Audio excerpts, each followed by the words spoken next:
We are live yet again from Studio B here at the Beach Street Yacht Club in San Francisco's beautiful Marina District. Happy Tuesday, everybody. April 29th, show number 829. Co-host Julia Vedekint is here.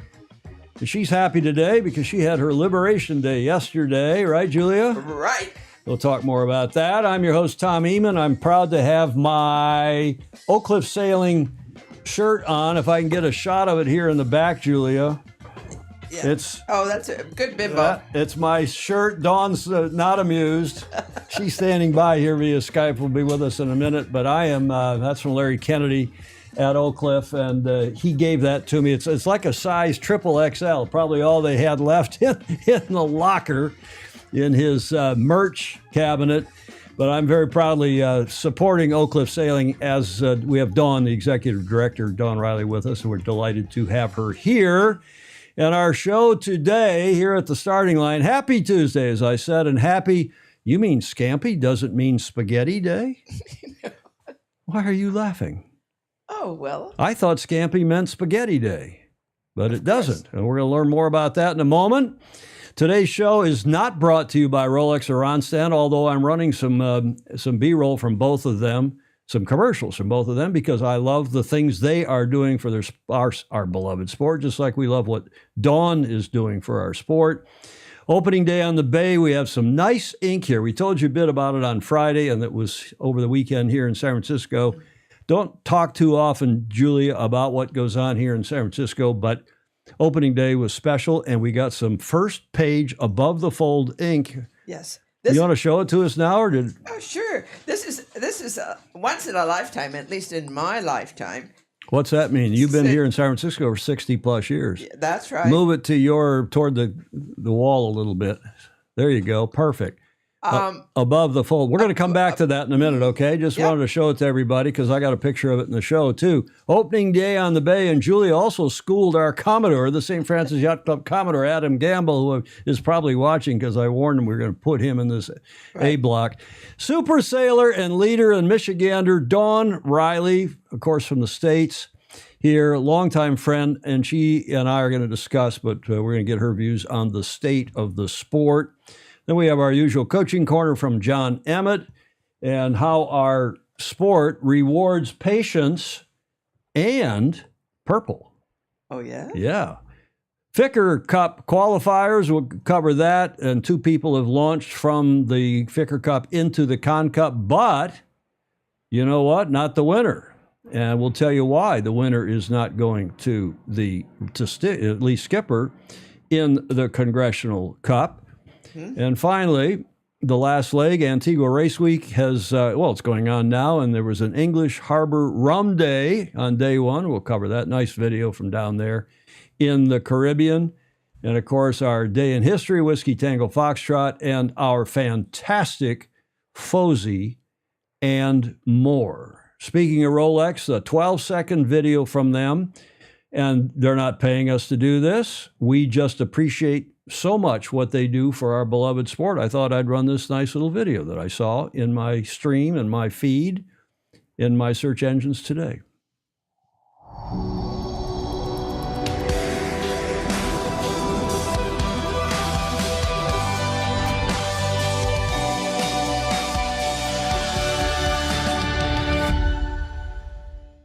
There, now how was that, Julia? Nice video? Yes. Thank you, Rolex, again, for all you do for us, not just at the New York Yacht Club and the St. Francis Yacht Club and the Maxi Association and the Yacht Club Costa Smeralda, but across the board, they do so much for our sport, and we do appreciate it. And produce very good films. And they produce great videos that we often use, like from the Sydney Hobart race and the tell me what else. Yeah. Lots of different events that they sponsor in our sport. San Francisco's beautiful Marina District, where we in the Beach Street Yacht Club are located about a block away from this building called the Palace of Fine Arts. I had that on my Facebook page the other day. Yes. And a number of you said, what is that? I know where that is. It's fantastic. And is that the Beach Street Yacht Club? And of course, Julia, it is not. No, but you could claim it in an off day. But we're about a block away from it. Yeah. I wanted to name this the Royal Beach Street Yacht Club because we're next to the Palace. I know. But you, as the Commodore, turned me down. No, too pretentious. Too Thanks. pretentious. I thought it was a great idea. Look at Dawn's smile. She's smiling away there. We'll get to Dawn in a second. She knows San Francisco well. When she did her 2000 America's Cup Challenge, it was from San Francisco, actually, or her syndicate was based here. That's a look at the Palace. A lot of you were asking me about that photo and what's your relationship and what's the distance between St. Francis and Beach Street. We're all within 3 or 4 blocks of each other. There is the Palace of Fine Arts. There's a nice shot of it from over the top, looking to the south from St. Francis Yacht Club and the flagpole, to the dome of the POFA, as we call it, the Palace of Fine Arts. And opening day on the bay, as we told you on Friday, it was then. Julia showed you the paper a minute ago. This morning, they have, for the first time in memory, as Julia said, an article, a long article with probably 6, 7, 8, 8 pictures in it. And it's above the fold. Show us the front page again, Julia. Above the fold. Not the leading story. The leading story is over there on the right about SF Parks and Rec. Oh, there we go. There, I just got a shot of it when I went up to your place this morning, Julia, and got it. But nice stuff. There you go. Yep. But also, hard to believe, but a whole entire page inside. Look at that. And that was, 5? Well, I'll show you some of those photos because it's nice. And it led with a blessing of the fleet, which was Sunday morning. And the boats line up there in the basin in the south side of St. Francis. You can't be too pretentious, Peter Stevenson is saying. It's part of your ego. Oh, my goodness. Right. So they had a nice blessing of the fleet. Then the bagpiper pipes everybody to their boats. They go out for a parade. There's some of our friends. Everybody wears white pants, Julie, even though it's before Memorial Day. Yes, well, that's our Memorial Day. But we don't have in California, we don't have a Memorial Day rule like they do at the New York Yacht Club. Mm-hmm. Claire Harrington said, no, it's got to be Class B attire on a Sunday before Memorial Day, which means gray slacks, black, dark colored hat tops, not white hats. But there's, this is California. We're a little more relaxed out here. The fireboat, 2 fireboats, in fact, led the parade down the city front, out not quite under the bridge and over to Sausalito and back. Hello, Larry Kennedy. Yes, I've got one of your bimbo shirts on, thanks to you. And it's a parade. It's a little tough getting everybody to form up, and it was cold and windy and a little gray. But a nice parade of some 70 boats nonetheless, and it's opening day on the bay. Everybody celebrates the start. From all over the bay. All over the bay. In fact, way up into the rivers up to the north and east. And it's a tradition that's been going on for 100+ years. Nice affair. Then they get back to the dock and everybody's shaking hands. Everybody looks great. And then we go, Julia, into the clubhouse for jazz and more. And this was the end of that article in the San Francisco, some people call it the San Francisco Comical. There was already one soaked yacht clubber, a guy found, they cover it in this story, sadly. The reporter was there when a guy was trying to help tie up one of the boats coming back from the parade. And he got a line wrapped around the cleat and then lost it and then held on too long and pulled him into the water. We won't say who it was, a friend of ours. Yeah. And we saw him afterwards. He dried out. But one soaked yacht clubber before the fleet even, I guess it was on the way out. And when they finally pulled out, it included the club's junior sailors dressed as flower children in a Summer of Love theme. I think making a bit of fun of us, Julia. Mm-hmm. The theme for opening day was Generations on the Bay. And our District 2 supervisor, which is the city council person from this district, Stephen Sherrill, came by. And he was very good. And he offered up this quote, "This is what San Francisco needs to be about. Families that start here, grow here, and stay here." Now, wasn't that a nice sentiment? It is, and it's quite unusual coming from our landlord. The city. Yeah. And also from the paper. Yes. So it is, and it's a nice theme for our sport. We keep talking about that on this show. Dawn talks about it at Oak Cliff and at all of our clubs across the world, how important it is to get families involved, have social and entertainment, but have mad keen racing as well. Yes. Right, Julia? Absolutely. Remember, we'll get Dawn's view on all that in a moment. So that was a nice article and in the front page of our paper today. This is when we're back in the club now after the parade. And Julia, the Commodore immediately sees Julia. And of course, she's Yacht Club royalty. So she comes over here. He comes over, sits down next to Julia, and Julia starts to school him. I'm trying to get their attention so I can shoot a little video. But no, Julia's, what were you telling him about, Julia, or can't you say? Or you don't remember? I don't remember. She's schooling our it's Adam Gamble. He's a good friend and is turning into a great Commodore, I think. And I finally got a snap of the two of them and then a video of the occasion.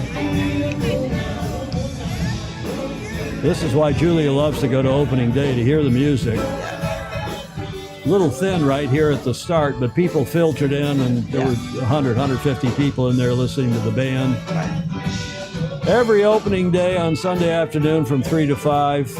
It's a wonderful thing, and it involves members and non-member friends who are musicians, and it's a good day. It is a good day. A celebration of our sport here on San Francisco Bay. And every club has this sort of thing, most every club.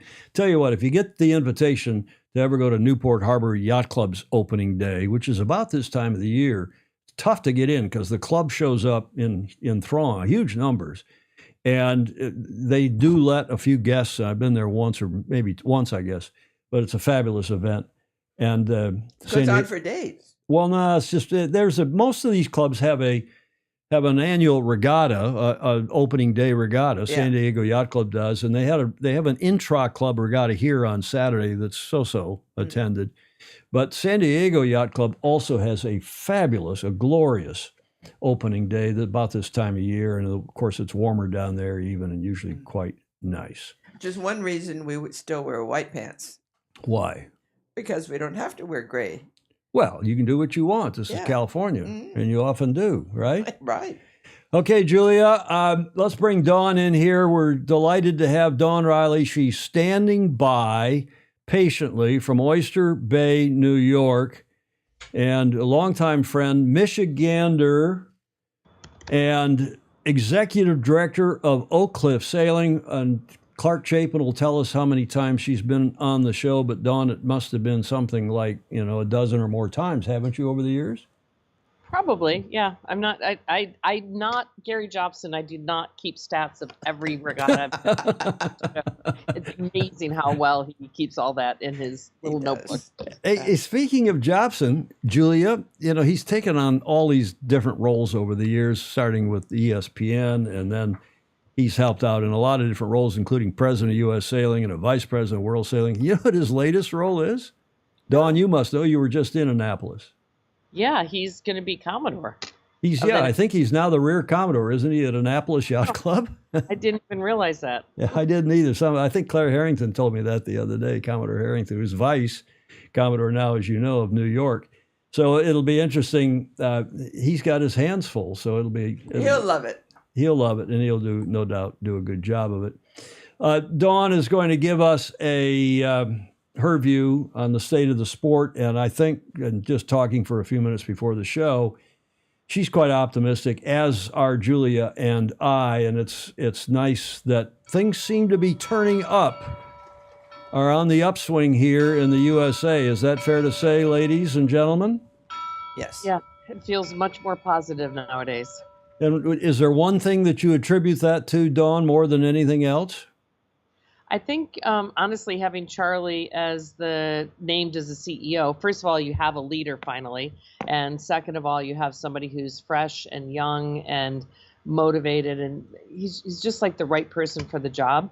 Charlie Enright. Yes, sorry, Charlie Enright. So you can just push all of the junk out and get started again. Because before we were just in a holding pattern. Yes. Indeed. Okay, so let's look at a couple of these slides. Before we get into all that, Julia, I always ask you, what are we celebrating today, besides having Dawn on the show? That's good. Looks like shrimp Yes, Scampi. it is. Today in the USA, believe it or not, Yeah. is National Shrimp. I do not prepare these slides. I cut and paste them off the internet. National Shrimp Scampi Day, according to Days of the Year website that we often refer to which we often refer. Dawn, when you went to Michigan State, I went to Michigan, both public schools. I have to be very careful with my grammar when I'm sitting here with a Stanford graduate who was vice president of her class, of the school, of the whole school. And, you know, we got people here that are very critical of our grammar. So do be on your best behavior, will you please? I will attempt. National Always is. Shrimp Scampi Day. Creamy, buttery, savory garlic, tangy lemon, and a hint of wine. And of course, shrimp, seafood. We love seafood. We love the ocean. Seafood lovers rejoice and enjoy the delicious fish, shrimp, scampi. And if a day dedicated to the celebration of this culinary perfection. Now, do you say culinary, Julia, or culinary? Culinary. See, in Michigan, we say culinary, don't we, Dawn? Yes, I would say culinary. So you have to be from New York. Maybe Claire Harrington says culinary. I don't know. Tom, glad you have me on to get these details out there. Exactly. Well, you know, this is important stuff. Some people would think poorly of us if we didn't get culinary and culinary sorted. Perfection. Culinary perfection hardly needs a reason. While the basic ingredients listed above are the most commonly understood to be involved in scampi, I learned a lot putting this together, as I do every show. It turns out there's actually quite a number of different varieties depending upon where in the world you are. How did this come to pass? Well, it's quite simple, actually. It all comes down to what precisely scampi is. Shrimp scampi doesn't mean what you think it means. And I thought it meant, ladies, I don't have to say gentlemen, but to the Fozy, I thought scampi referred to it being some kind of a spaghetti dish, Oh, no. which it's not. No, Shrimp scampi is redundant because scampi and shrimp are the same thing, that's exactly right. right? Yep. Did you know that, Dawn? I did not know that. I would have said it was garlic. Okay, that's better. Sounds good. That's to what me. I didn't realize it meant the same thing, but it doesn't. While the dish is seemingly a staple of Italian-American cuisine, you're unlikely to see shrimp scampi listed on dinner menus in Italia, in Italy, and one of the main reasons is because of its name. It's widely believed the scampi refers to the style of cooking the shrimp, and this usage is typically accepted, though it's not totally technically accurate. The word scampi is Italian for a type of small crustacean akin to a mini lobster. They're similar to a shrimp, but scampi, also known as, get this, Dublin Bay prawn. Okay, we've all heard of prawns. Langostinos, or langoustines, as langoustines as some of you call it, Yeah. or Norway lobster are not typically found in oceans near the U.S. Alan Long knew this. Clayton Embley knew this. I didn't know. Scampi, as it turns out, is the name given to Nephrops norvegicus. I had to check the pronunciation. Norvegicus, otherwise known as the Norway lobster. But in the U.S., it's also the common name for shrimp when served as part of the Italian-American food in the States. British scampi appears to be served as a form of fish and chips, Does it? with the Norwegian, being served battered and fried. Ultimately, though, we think we'd have to argue that American scampi is the superior form when it includes shrimp, garlic, butter, and wine. And how could you possibly go wrong? And we did ask Dawn in the tech check Yeah. if she liked shrimp scampi. Otherwise, we wouldn't have dragged her through this segment. I'm not so sure she loved it anyway, but never mind. No, I love shrimp scampi. I could make it for dinner tonight. I was going to say, I was thinking about that too. You know what? When I was preparing this, I thought, I got to have some shrimp scampi. Yeah. And it's a good sailing dish too, right? Yeah. Whether you're in Norway or the UK or Italy, or tell me where. Okay, so that's that's what we're celebrating today. Besides having Dawn on the show, and Clark Chapin, by the way, says Dawn's been on the show, a featured guest 4 times. The first was on 1 November 2017, so that's early on. We started in 2017, and the most recent was 21st of January 2025, so earlier this year. And of course, we're also celebrating all of you who are friends of Sailing Illustrated, those of you who come on the show like Dawn, those of you who are regulars as watchers and commenters, because that's important to all of us. We get 300 plus, sometimes 400 comments. Thanks to all of you for your support who give us a few bucks a month via patreon.com/join/Sailing Illustrated. Thank you very much for your support. Larry Kennedy added that Don is an unbelievable cook. I didn't know that, Dawn. Are you a big cook? I'm pretty good. My specialty is opening up a refrigerator where there's nothing there and making a really good meal. Yeah. Is that from offshore sailing, or is that from otherwise being onshore? Because a lot of people who sailed have to learn how to be cooks, men, women, and otherwise. No, it's from being poor and living in my van and eating out of a cooler and always moving and having to eat whatever's in the refrigerator up before you go to the next event. Right. Okay, well, I am not a cook. Julia is a fine cook. Dawn's a fine cook. I'm glad we covered that, though. That's important to cover that. Dawn, as you all know, is a famously good sailor and also a leader in our sport. She's got a new initiative there you can see on the slide called the racingcalendar.org that we'll get her to tell us about in a moment. She is from the great state of Michigan. This is a nice shot from the International Space Station. And you can see all that light down there on the mitten. We call those of us from Michigan, we're very good at, they say, where are you from? And we put our hands up and we point to it. We're over here by Detroit or over here by Chicago or up here by wherever. Do you do that, Dawn? Of course I do. I'm from St. Christopher, right down here.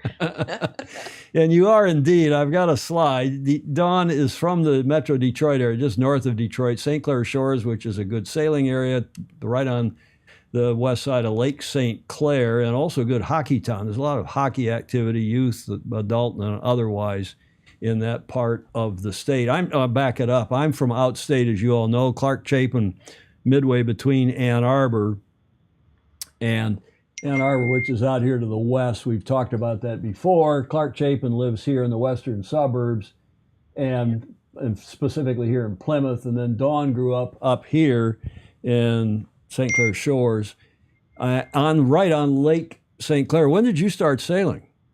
Well, actually, when we grew up, we were in St. Clair Shores, and we went up to where the Metro Park is, Metro Beach. And I started sailing when I was in a laundry basket the day of my baptism, but really around 4, 5, 6 with the family, never any junior sailing programs. But since you mentioned hockey, I didn't realize until I was inducted into the state of Michigan Sports Hall of Fame, along with Gordie Howe's mother, or wife, mother, there's two Gordie Howes. And I just knew that there was junior hockey always. I didn't know until that moment that it had really been started in St. Clair Shores, because we would all go to the hockey games. We had a sucky football team, but our hockey team kicked butt. And the guy who ran the Michigan Amateur Hockey Association, MAHA, which would mean something different today with the new Mr. Kennedy is the treasurer, not treasurer, he is the Health and Human Services. Is that his title? Is he Secretary of HHS? Yep. Health and MAHA now Make America Healthy Again. Right.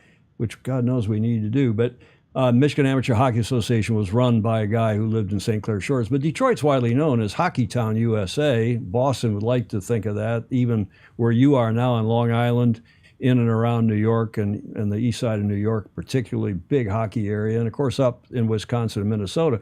Interestingly, big sailing areas also tend to be big hockey areas because... Do one or the other. Yeah.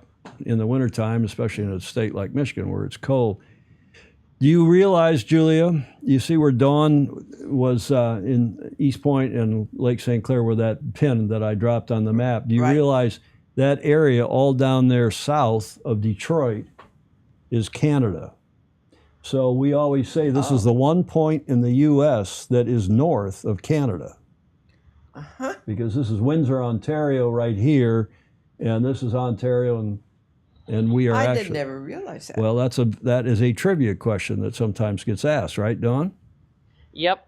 My funniest experience there was we did a regatta. I remember Sally Barco was there, so it was mat racing at Bayview, and the whole day they were sailing but basically in both countries. And at the end of the day, it's like, yeah, isn't the sun look pretty over Canada? And she's like, wait, where's Canada? I'm like, South. all day long. It's south of here. Oh, it is?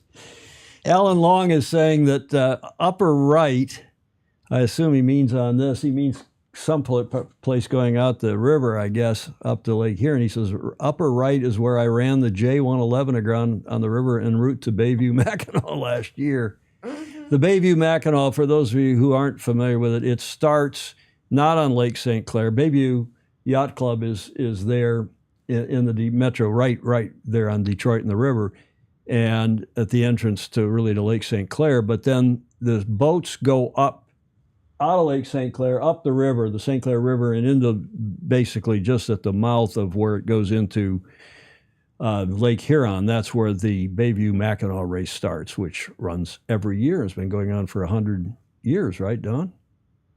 Yes, 100 years. And then the Chicago is about the same. And they also are, Chicago Yacht Club is celebrating their 150th anniversary, I think. Correct. One thing is that I misspoke. I did sail in a junior program at North Star Sail Club, but it was like Lord of the Flies. We were a Sea Scout camp, and we had ugly 424, and we'd go cruising on it over to Canada as teenagers, and got in extremely clean fun. I don't know how our parents let us do it, but we were very responsible for being 15, 16.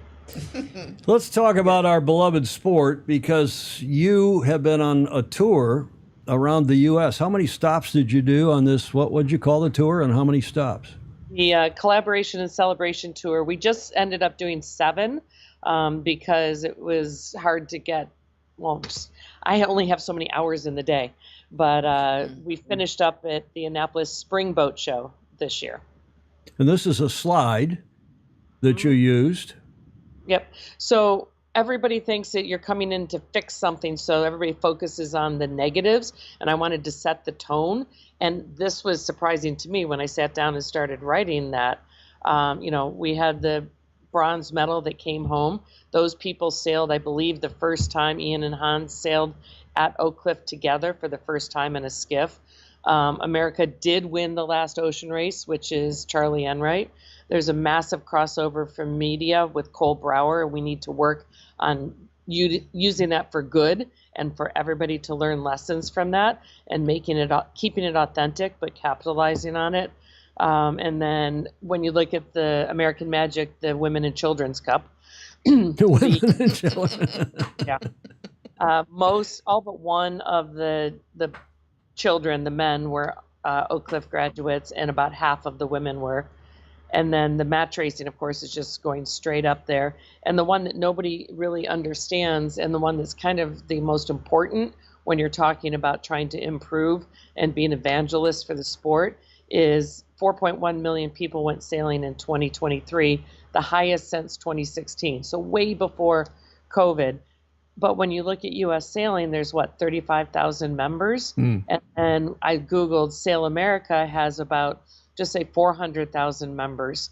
That's still that's over 4 million, or just under 4 million people that aren't organized in their sailing and don't go racing. There's a huge opportunity out there to get more and more people into the yacht clubs, the social, and the organized sport of our part of our sport. But you think things are on the upswing?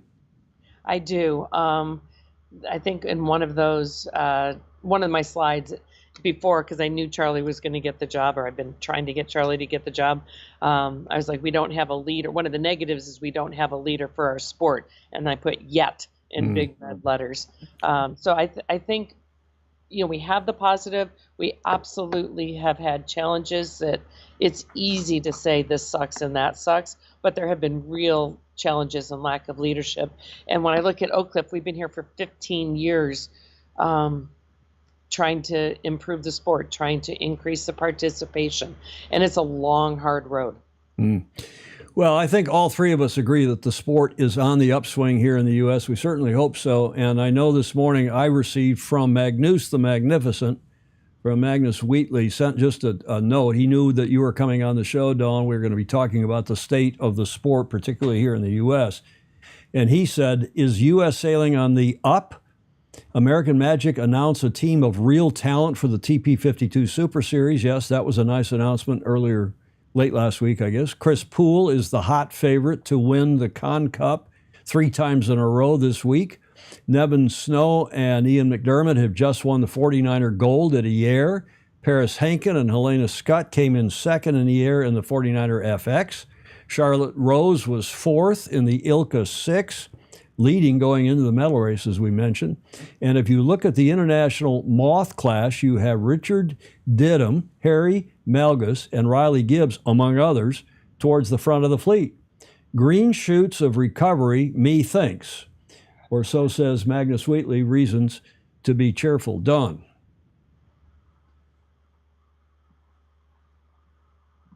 Oops, sorry. I said I just wanted. Did you want to react to that? Sorry, I heard done. I was like, wait. Dawn. Sorry, it's Dawn. Delta Dawn. What's that flower you have on? Good. No, absolutely. And again, it is hard work, and we all have been working towards it. And I don't want anybody. Here's the downer. I don't want anybody to think that it's going to be easy now. It's never easy. If the America's Cup was easy, if the Olympics were easy, everybody would have a medal and a trophy in their case. So it's a positive that this is starting to pay off. And the cool part is when you look at the skiffs, for instance, there's 4, 5, 6 teams that are building. So we have a deeper bench than we've had. That's part of the reason why I think we got the bronze in that America, Oak Cliff and graduates in U.S. Sailing and everybody who worked on there got the bronze because there was a deep bench, and we need to keep translating that to the other classes. But the Olympics is a very small class, and then there's so much more, so much diversity in the sport in terms of what you can do. And again, we need to have the bottom of the pyramid, per se, open and flexible. Not just this is your straight line path. You come in and you want to sail a 470 and go to the Olympics, but then here you're a kick-ass navigator if you study, and you can be on a maxi boat doing transatlantics. There's so many options, and that's the biggest thing that we do here is trying to provide the pathways, instructions, and options. Here at meeting at Oak Cliff. Yes, yeah. Yeah, John Sangmeister is saying, for example, to your point, Dawn, don't overlook Ben Rosenberg, he went from the what's that one design smaller class? The Wasp. The Wasp, right? He went from the Wasp to the Moths. So Clay Embley is saying it seems like the attitude and culture is changing. And to that note, let's look at this is amazing. Oyster Bay Herald, your local paper, talking about this is not only above the fold, but led this week. Oak Cliff grad is new CEO of U.S. Sailing. Big news. That's great news. Yep, and Charlie was great. I was like, Charlie, it's a real paper. The Oyster Bay Herald, it's a real paper. And they reached out to us. I may have written a newsletter that claimed 100% credit for Charlie. Of course. Which we know he's done a few other things as well, and he has a family and support network and sponsors. But yeah, they were super excited about it. It's above the fold. There's a second page in there, and everybody here is extremely excited about what's happening, and I see it growing. We had on Friday a Water Lovers Mixer, which is like the crew party at Latitude 38, or the one that's out at Golden Gate. And there's just so much energy building. Yeah, and I think, too, that the other good thing to say is that I'm going to change the slide here to what U.S. Sailing put out, and even they seem excited. There's the breaking news. Charlie Enright appointed as CEO of U.S. Sailing. Breaking news. I mean, it wasn't just a press release. They did a lot of social media, as you would, but I think there is tangible, there's real excitement about him coming on as CEO. And Dawn, as John Sangmeister is saying, let's just hope that they improve the strength and the level of their board as well. And they've got to have good, strong racing sailors and leaders, and hopefully that will be happening going forward. Well, there's a couple more things at the U.S. sailing side. There are some key players inside, like Andrew Clouston, who's basically been running the show behind the scenes. He's from Yachting New Zealand. He's a Kiwi married to an American from Traverse City, another Michigan connection, and he's been here for a few years. He's amazing. Chris Tutmark in the offshore office is really solidified in the past few years. Under the previous CEO, they just ignored the offshore office because Ellen didn't know anything that he was talking about. So they flourished along with some strong board members like Stan Honey. And I do believe that the current board of directors at U.S. Sailing is much stronger than it has been for a long time. But if you are, and Tom, you've been in nonprofits as well. If you are a proper staff-driven organization, the staff's job is to make the board's job easy, make them look good, and use them as a resource when there is a stumbling block that you need to use their expertise from. It is not a president every 4 years changing the whole staff and the whole culture. It's a team effort. But Donna Lopiano, when I was the president of the board of the Women's Sports Foundation, she sat me down and talked for about 2 hours about what my role should be, how she was here to help, what the resources were from the staff, how I could get a question answered, and basically help me put my strategy together for the next few years. Well, and Julia knows as a headhunter, having hired a lot of people into top roles at profits and nonprofits, at educational institutions. Yes, and being a great believer in volunteerism and the involvement of lots of people. Indeed. Well, this is great news. I think everybody in the country sees it. The one reservation, and Dawn, you and I have talked a little bit about this, but the one reservation I have, and I suppose, Julia, you sense it as well. When I was executive director from 79 to 84, 85, and then when I stepped down, we had a search committee, and my successor, and I was on the committee that chose Robbie Haynes. Mm-hmm. And Robbie had just won the gold medal in the Soling with Rod and Eddie in Long Beach. And yeah, he was flattered to have been asked, and he and Amy were Amy Haynes, his wife, Southern California types, and Coronado, California, where the weather's nice and everybody's relaxed. And I said, "You really ready to move to Newport, Rhode Island, where half the year the weather's pretty frankly crappy? And it's cold and windy in the winter." It wasn't the cold that bothered me living there. It was the wind in the winter. "And are you ready to sail a desk?" And he said, "Oh, yeah, I really want to do this. I want to help." And I think the same thing holds true for Charlie. And Robbie only lasted, less than a year. Then he said, "No, this isn't for me." And he turned it over, and I can't remember who succeeded him. But I hope Charlie is ready to sail a desk. I know he has a young family. They live in Barrington, just up the bay, Narragansett Bay, from the office in Bristol. What do you think? Well, we've discussed this, and first of all, he's young, but he's hungry. He's ready for this. He's ready for the next challenge. I mean, he's already been around the world 3 times. And before he took the job, he did say to me on the phone, he's like, "Oh, I just have so much left out on the race course." And I said, "Charlie, you are not dying. You're just taking a grown-up job." It's not either or. And as a matter of fact, if he has a strong team, like with Andrew and Chris and some strong team, part of his job is to get out of the office.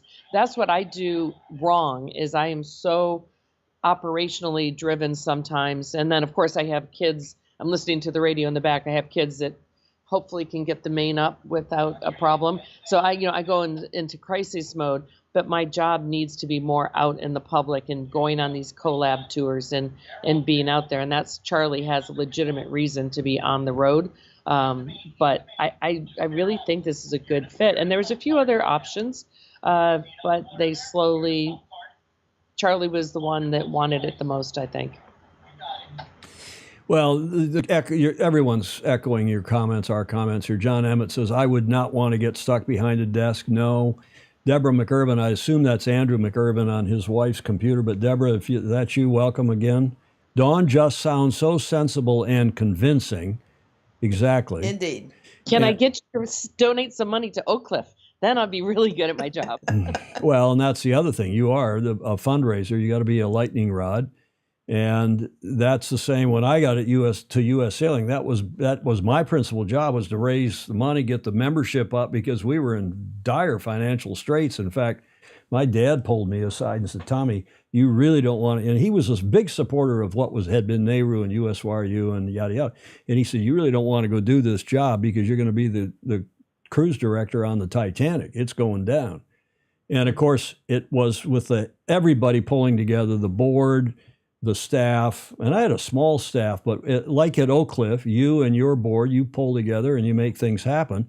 You don't make the final decision. You have to convince your board, but that's a good process, right? Right, and it's about the process. So if you're ahead of the game, there's a surprising amount of decisions you can make on a day-to-day level as a good executive director, but it takes planning ahead, having budgets, having handbooks, all of these things that U.S. Sailing did not have when I was on the board, and I lent them the Oak Cliff handbooks, and they're just in the past 2 years kind of put in place. So yeah, there's a crap load of work on the administration, operations, fundraising side. But I think what you're seeing in the positivity is there's Oak Cliff, there's America One Racing, there's donors, there's people that are saying, just give me a reason not to be embarrassed about being associated with U.S. Sailing. And that's a low bar, but I think Charlie's jumped way the hell over that. No, that's a really good point, because people were embarrassed by it and by association with it. But also, I sense, Dawn, tell me if you agree, I sense that New York Yacht Club and the New York Sailing Foundation, St. Francis Yacht Club, Julia, our club, your club in particular, and the St. Francis Foundation, which raise a lot of money, Texas Corinthian Yacht Club, Lauderdale Yacht Club and their foundation down there, and up and down both coasts and across the Gulf Coast. I think there's renewed enthusiasm simply because we've got a sailor. We have a sailing CEO, not a non-sailing CEO. And he starts I think officially May 1st, but as several of you have said, he was at at Brown University to help cover the college team race nationals on ESPN Plus this past weekend. So part of the leader's responsibility, Ed Worley says, is to train and prepare the replacements and the next generation. Yeah, but I also, Dawn, I like his attitude that I'm hearing. He was interviewed on Great Lakes, on the YouTube channel, Great Lakes Sailing, Inside Great Lakes Sailing, and one or two other interviews he's done. We'll get him on the show, but I want to let him get his feet on the ground, and then we'll talk to him when he's ready. But I like his attitude that he's going in and not going to change much. Get your feet on the ground, see what the strengths are, see what the weaknesses are, which is what I did. I know I was young, I was only 24, but wet behind the ears and a kid from Michigan. And you know how imposing it is, Dawn, at that age to go be a kid from Michigan and show up in the blue blazered upper echelons of New York Yacht Club and, USYRU and so on. It was a lot easier showing up in Southern California, I'll tell you that.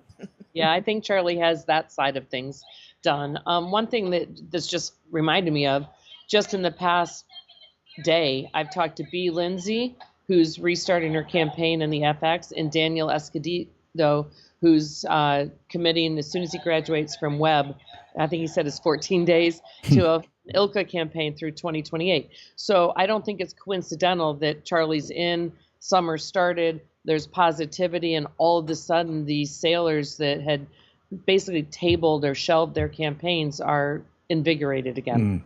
Yeah. Well said. Couple of other notes here. Alan Long saying, I just re-upped my U.S. Sailing membership, presumably after the announcement. Alan is a sailor who splits his time between Cleveland and Texas, so heart of America type.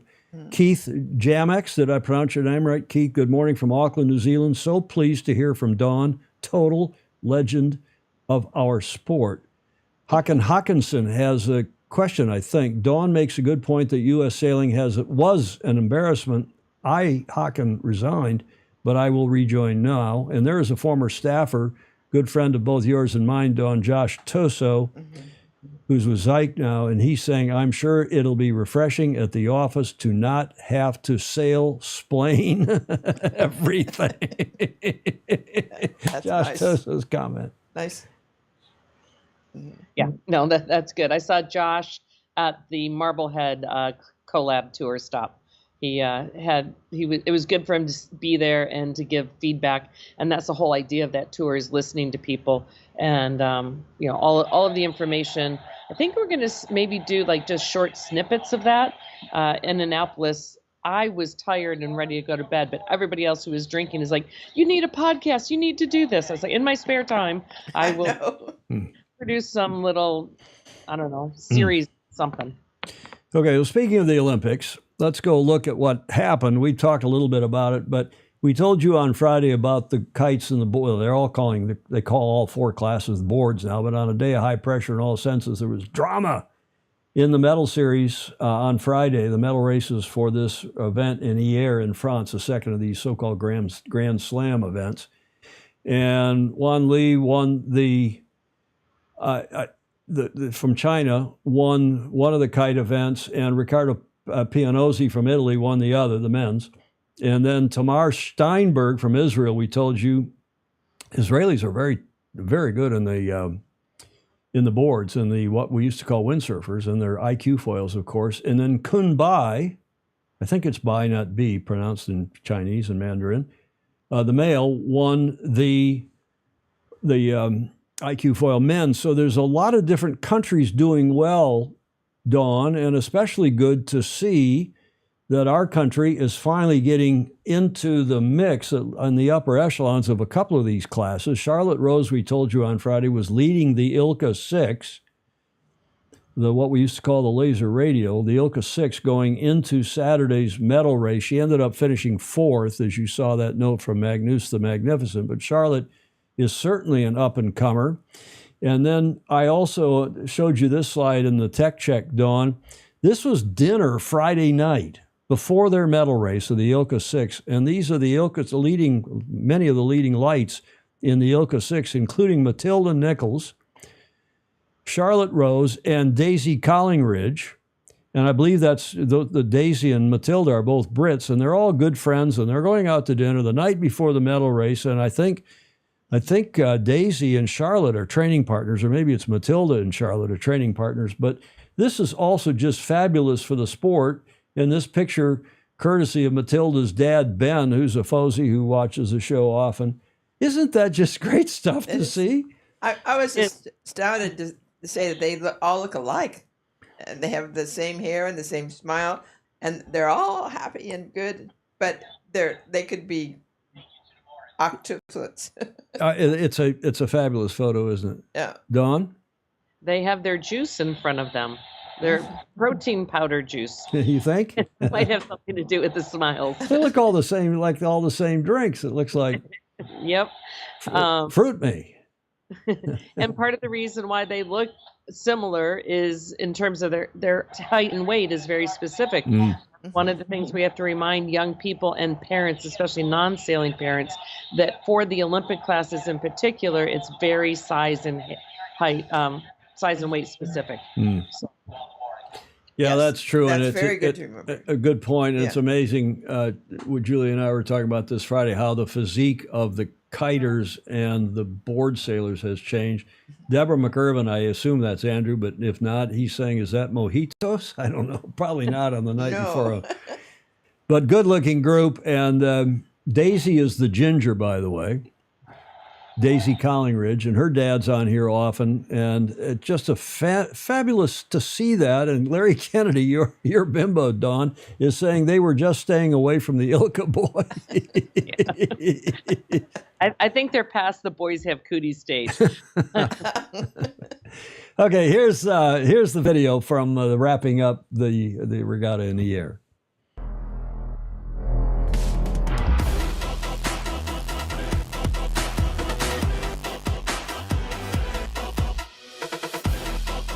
One of the more hectic weeks of racing I think I've done, and I know us as a team have ever done. Full power and going fast, so it was a tight race, many changes throughout the fleet, and no, we couldn't be more thankful to be here.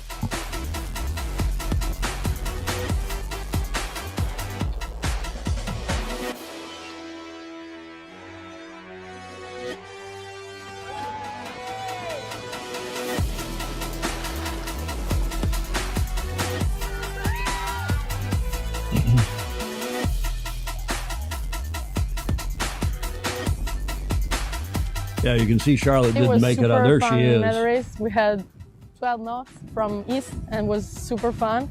On the water have been a really tight battle, and I made enough to do the first place.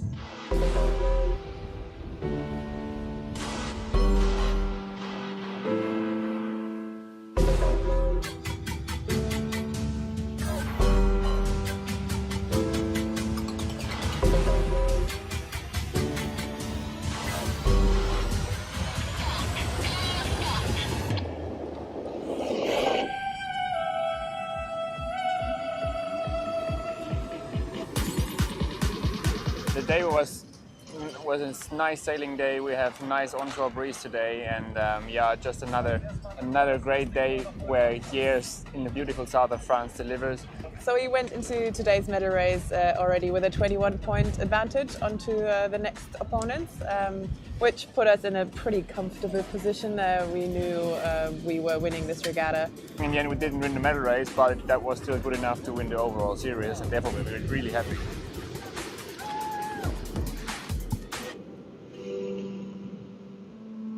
Okay, so that's the video, and as I was saying, I broke in there to say that we saw that Charlotte Rose was not on the podium, and we know she was fourth, but still in the hunt. So that's great news. And tell us, Dawn, about these guys, about the ER49er Gold guys, Nevin Snow, who I know his parents very well from San Diego, and Ian McDermott. Yep. So they're part of the whole the skiff squad, and they switch crews and skippers sometimes, and both of them have been here significantly. And think about the commitment that these sailors are committing to. It's years and years and years. It's it's not just 4 years, and that just in the Olympic campaign part, it's not just 4 years. 12 years. And so I think Nevin, both of them are on their 12 years. As a matter of fact, I think the first time I saw Ian, I might have yelled at him. I think it was him, because Leandro had lent him an Oak Cliff boat and they were sailing in Detroit, and somebody sent me a photo of it. I'm like, what the hell is our boat doing in Detroit? And it was over there. Well, I think it's fair to say that the squad system, which John Emmett is of which he's a big proponent, he keeps repeating in his segments on this show how important the squad system is. Tell us some more about that and how this 49er squad system seems to be working. So it goes back and forth. So about 3 years ago, 3 years ago, at the end of the summer, we had the Golden Spinnaker Gala and a summit, and I pulled together stakeholders and all the major players and started, and also the athletes were there. It was the first time they had pretty much all of the athletes that were campaigning at the gala to be able to mix and mingle. We did a conference before, and the men on the squad had all committed to working together. Ironically, in part because they were deemed not to be good enough, so so they weren't given a coach in the beginning from U.S. Sailing, and Hunt Lawrence was supporting it, and then U.S. Sailing picked up on it. But with a strong leadership and a coach, they all worked together. And then you had the women who had one strong player, and they took all of the advantage and stayed. It was their advantage, and they were better, and so that the second tier didn't work together, and there was leadership there. And at that summit, the guys were cruising along, and a couple of the women were kind of flabbergasted. They said, I don't understand, why do the guys like each other so much? And it's because they get to know each other, and they're there through the ups and the downs. And we did the same thing with the NACRAs. We talked to them and said, you guys work as a squad. You're going to have a trial. Somebody is going to go to the Olympics. There's going to be, 4, 6, 8 other teams that are devastated, but for a very short period of time, because you're all working together. So when you end up with one person at the Olympics, you are all part of that team. And it really is important. And it's not just American, it's where you see people socially working together, and you get something out of the effort that may or may not be a medal, but it is worth it and valuable for the rest of your life. And Julia, you're nodding your head yes about all that. Oh, yes, absolutely. That gives everybody strength. Okay, well, these guys, first time we've had a gold medal performance in a long time. Okay, it's not the Olympics, but they're certainly now in the hunt. There they are on the podium at Hyères at the French Olympic Week. So bravo Zulu to them. Anything else on Olympics, Dawn, before we move to your new project? No, I just say for anybody who has a child or a teenager who is thinking about doing the Olympics, think about where you're going to end up, not where you are today. If you win the Opti Worlds, it doesn't mean a lot if your goal is to be a skiff crew and you're a guy and you need to grow to be 6'2" and you're never going to be above 5'10". So you try to think of the end of where you're going to go. That's one of the messages that we have for the parents and the athletes out there. And when they come to Oak Cliff for our summer high performance program or the sapling, they get to try everything and try to envision where they may end up, because you don't have to have a straight line to get there. But if you're going to go there, you want to have the vision of what it looks like when you finish. Yeah, and Bannerow, you know Rick Bannerow well. He's saying, yep, size and height are evident on all three podium slots. Yeah, I think it's the sports are becoming, our sport, like all sports, are becoming so specialized, I think is the word, Julia, that your size, height, weight, obviously, we always thought weight was important, but now even more so, all the parameters are. Dawn, tell us about your new project. Scuttlebutt ran an article. You must put a press release out about your new racing calendar. Seeks to connect the sport.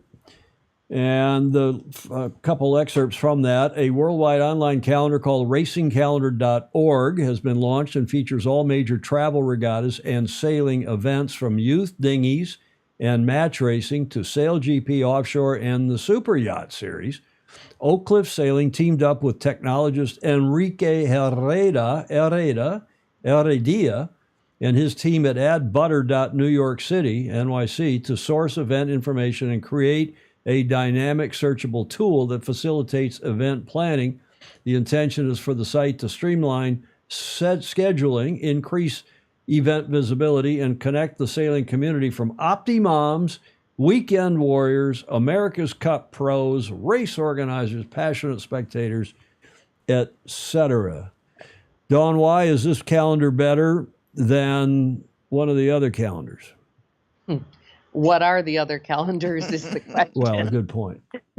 Yes. So in the beginning, so Enrique was here because his son is going to be a sapling this summer. So in September, and what we do at Oak Cliff is I have this massive spreadsheet called the whiteboard that's been developed out over running multiple America's Cup campaigns, which I would then have to figure out when we were going to do our match racing, when the high performance, where the boats were going to go between Bermuda, or is it a Halifax year?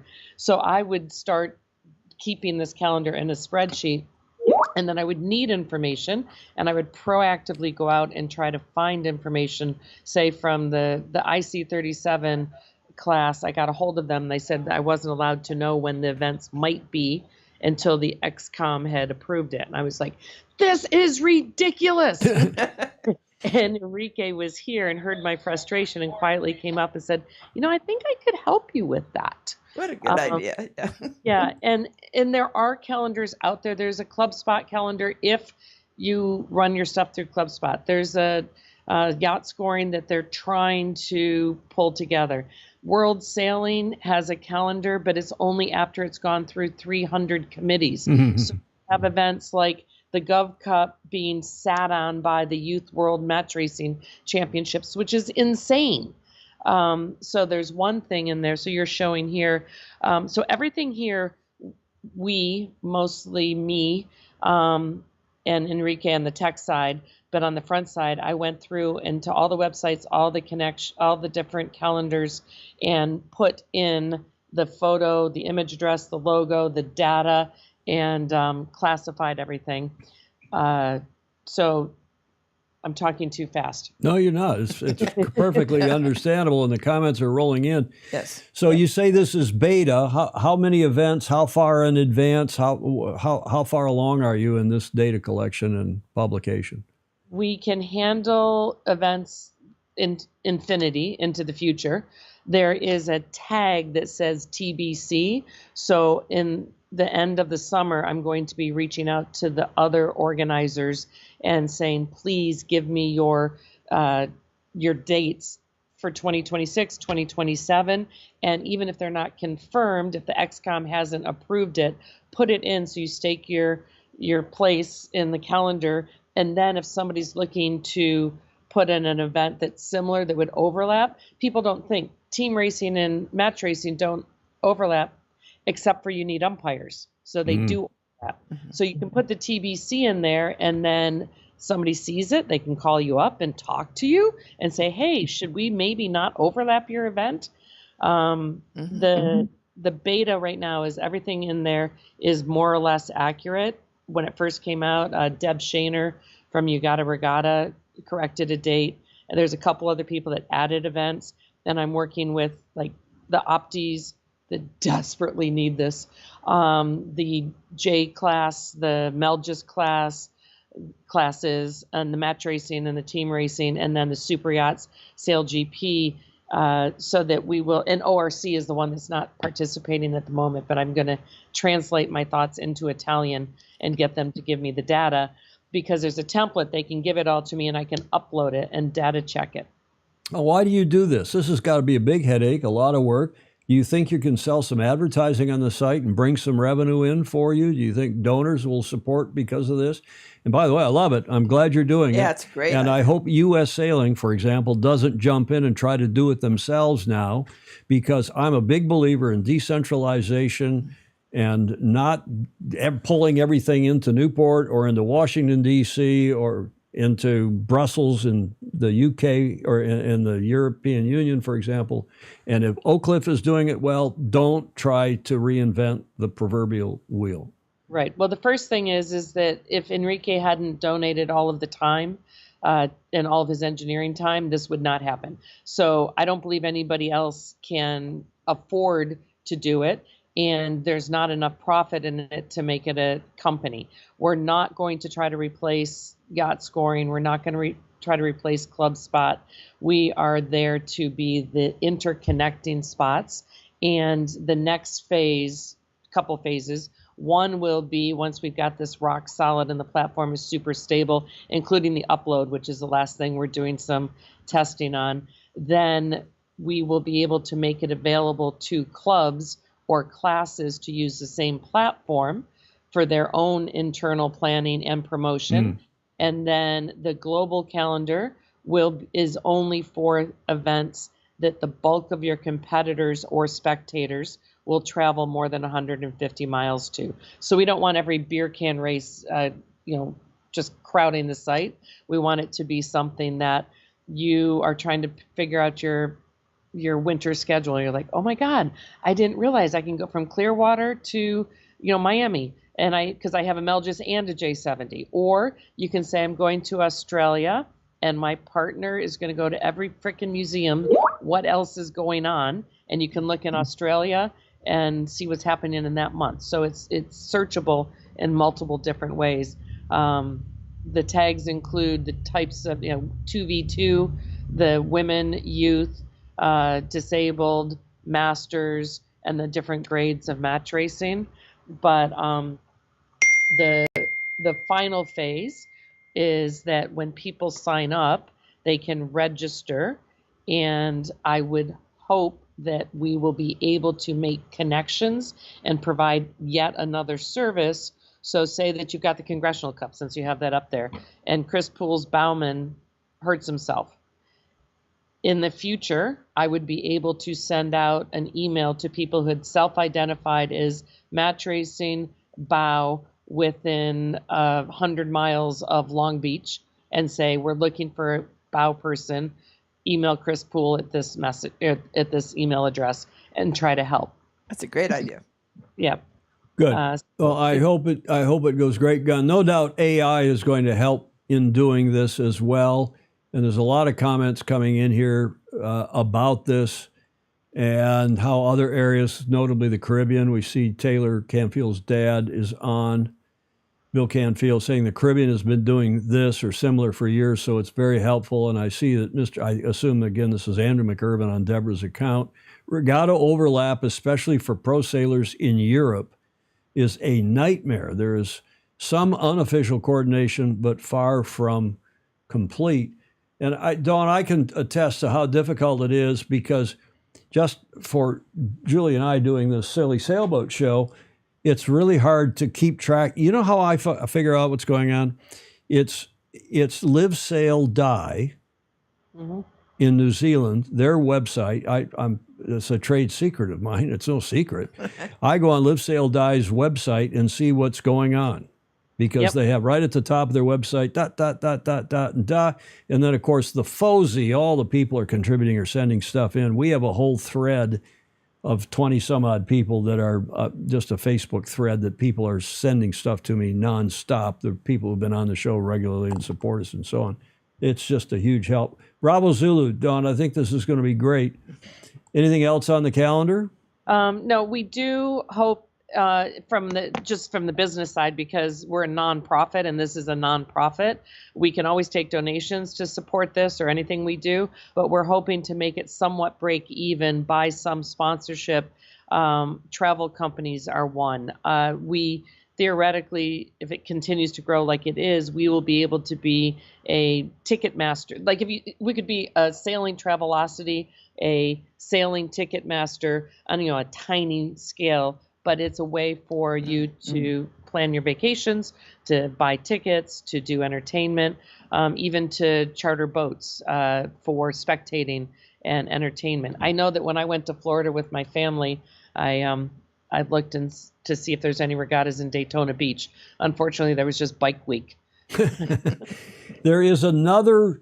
There's another organization, or another website called Racing Calendar something, and that's about Formula One. I noticed yours is racingcalendar.org. O-R-G, just to avoid you can put sailboat, you can put in other things with search engines being so good today. Okay, Bravo Zulu, well done. Keep us posted. Thanks. That'll help us as well. Absolutely. And a lot of cool comments here. I'm sure Julia wants to remind everybody at this point, be sure to read the comments. Go back and read them as we do. We're an hour and 7 minutes in to today's show. Delighted to have Dawn Riley with us, who, as most of you will know, is the executive director at Oak Cliff Sailing, a world-class sailor, a super sailor, and super leader in our sport as well. Delighted to have her back on the show for one of the handful of times we've had her on over the years, including one of our first guests back in 2017. Steve Atkins putting an exclamation point on this. Thinking outside the box. Excellent. Okay, well done, Dawn. Speaking of excellence, you had a nice, you hadn't seen this video, I don't think, had you? This Dennis Conner video? No, I had not. Well, I'll play it for you now. Tom Pace down there on the Gulf Coast in Pensacola saying, Dawn rocks. Lots of lots of clapping there from Tom. He's made a couple other comments. I don't have time to read all these comments. You want to wave to him again, Dawn, to Tom Pace? Yeah. No, that wasn't a wave. But just in the setup here, I watched Dennis Conner's podcast. He's put out, I think this is podcast number 20 over the years, and he's doing the 6 meter that he had designed and built in Spain. He's had it shipped over to San Diego. It's been splashed now some weeks ago, and he's working it up because the 6 meter worlds are at Sewanaka Corinthian Yacht Club there in your neck of the woods in August or September? September. I think it's like the 6th through the 16th or something when you do the whole. I have to get on your calendar to find out exactly when. Yeah, exactly. I find myself doing the same thing. So we'll look on the calendar. But Dennis has come along and said nice things about you and Oak Cliff Sailing in his latest podcast. Here it is. But I managed to find my way, and I found my way to the waterfront center there in Oyster Bay, and I had a chance to have a very lovely visit with Dawn Riley. She's still on the top of her game. She had 4 or 5 young folks, to me young folks, they were probably in their early 20s, a couple of ladies and a couple of gentlemen there, where she is taking them under her wing and teaching her how these folks how to become good sailors and racers as she moves forward. So she's done a great job there in her facilities. She has a nice warehouse. She has a place for people to stay. And I think that Dawn Riley's really done a great job with her life and helped Oak Cliff Sailing, and I wish her well. So that's an update now for the beginning of our sailing season, not only in San Diego, but in the Northeast, specifically Long Island Sound and Newport, where the season is going to be fully underway and the racing will start and people are going to really have a great time. So thanks for listening to this long podcast. I know it's a little longer than you like, but I had a lot of fun. So that's his stories podcast today. number 20, Thanks for watching and it. kudos, Have a great, Dawn. yeah. You hadn't seen that video. Mother's Day coming. I had May not 11th. seen it because I was down in Annapolis and running back and forth, so I barely had time to sleep. I'd file it and use it. Yeah, and then you sent me this video Hmm. taken when Dennis was there. Jack, I'm from Durango, Colorado. Probably one of the few sailors out there. Yeah, I don't know too many from there. I know Houston and I know Port Townsend. Yeah. So did you take that video, Dawn? I did. So what happened was I'm just in here working. We're getting ready for the Water Lovers Mixer. And I said to Patrice and Matt in the office, I was like, God, I have like 2 hours. I'm not sure which project to start on. And I look up and Matt goes, there's some guy that looks like Dennis Conner out there. And he opens the door. I'm like, hi, Dennis. Yeah. And he came in, and all of the kids that were on site were down tuning the rig on Far 40 Blue. They were learning how to tune the rig, and they were from Houston, Texas, Port Townsend in Washington, and Durango, Colorado. And it was amazing. Dennis had, other than where he got stumped by Jack from Durango, Colorado, he would talk to like Maya. He's like, oh, you need to go to Port Townsend and you need to talk to this person to get the castings. If you need bronze castings for the, anchor chalks on your boat, and you need to go to Lake Union and talk to this person. He was just rolling off the connections. And he was funny too, because he said, I said, you guys, when you go back, you can say your friend Dennis Conner sent me. And he goes, oh, I don't know if they'd call me a friend, but they know me. It was like shades of Buddy Melgis. Yeah. Have you ever sailed with him? I have never sailed with him. To be totally honest, I was shocked when he came in. Absolutely shocked. He loves to do that. And did he have an entourage? He usually travels with 2 or 3 people. No, he was by He himself. was. Wow, that's amazing. He asked how to get to Sea Cliff Yacht Club, which is not close. And I was like, well, you've got your phone. He goes, I don't use that phone. And then we printed out a map and he put it down like he was. I'm just go up to this road and that road. So I can say that since he made it back to San Diego, that his on-land navigation skills are definitely better than mine. Well, I've only sailed with him a handful of times, but he is fabulous to sail with. Lots of fun, great in the boat. The whole crew, of course, is in awe of being on the boat with him, but even long-timers like Billy Trenkle and the others, and Tom Whidden and others who've sailed with him forever.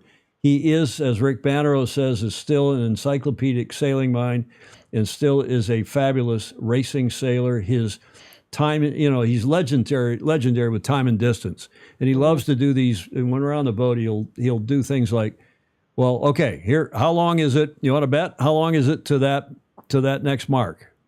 Or, it's maybe just a couple hundred yards away. And he'll say, okay, that's going to be 37 seconds.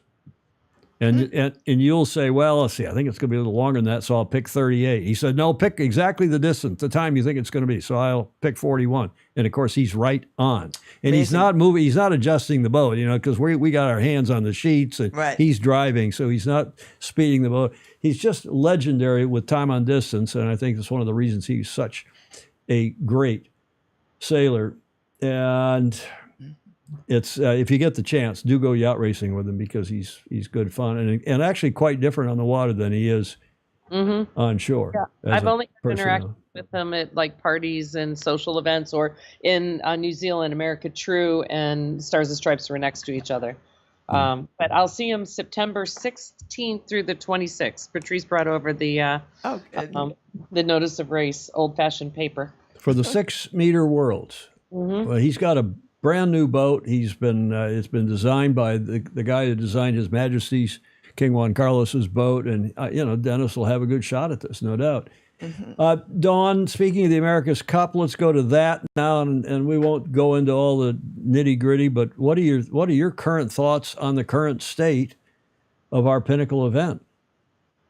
It's a bit of a shit show at the moment. I don't know how to put much more onto that. And, again, it's always easy to have it's easy to be negative. But it's not like we haven't politely been saying, are you sure, for quite a while in terms of the different modes of boats. And I understand that's part of the beauty. And maybe it only is designed to be a couple of boats with a couple of billionaires going for a race and make it a spectacle. I think it's like when you went to the catamarans and everybody said, oh, we're all going to have catamarans. Nobody's going to sail a monohull again. My question was, where the hell are you going to put them all? Because you have to redesign all the marinas and you're going to take up more space. And our front access is getting smaller, not bigger. Now you have foiling and everybody's foiling, but you don't see the people. And when I was at Metz, I was in the foiling simulator from the Dutch team, and it was fun. But I heard, or I was told then, that the AC40 simulators were more difficult to sail than the actual America's Cup boats, or the AC40s rather, not the simulators, because the technology had gotten so much. It wasn't just that it looked like the people weren't doing much. They weren't, because they were pushing a button and it was all pre-programmed, and they're updating the data logs and sending software patches back in between races. And I was watching you guys when you had to reboot the boat. It's just like, oops, that patch didn't work. And it was just turn it on, turn it off again, which is insanity, absolute insanity. And that's the attitude of so many people, including this past weekend. I don't hate going to the yacht club, but it's tough for me to go to the yacht club because I get, as happened this past weekend, and Julia said, are you okay? I said, Julia, it's just, I go over there and what's going on with this? What's going on with that? Tom, why is the America's Cup such a shit show? Yeah.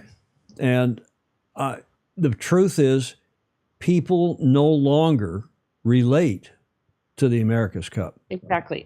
So this is the whole thing. This is the marketing. This is the X Games model. So the Olympics struggled when they decided to go, let's copy the X Games. The X Games was something totally different. Sail GP is something totally different. Now we know that Russell started off Sail GP wanting to take down the America's Cup, just like Henry Brower and Paul Caird and Billy Rue and all that kind of bullshit. And people don't want to be involved in that. They want to see something that's amazing, that's fun, where people are happy, where there's social side to it. And if you have the America's Cup trying to be something it's not, it loses its authenticity. I mean, I loved my 12, 15 years, whatever, in the America's Cup. I love the complexity. I love the spine. But is it possible to say it was like classy spine? It was.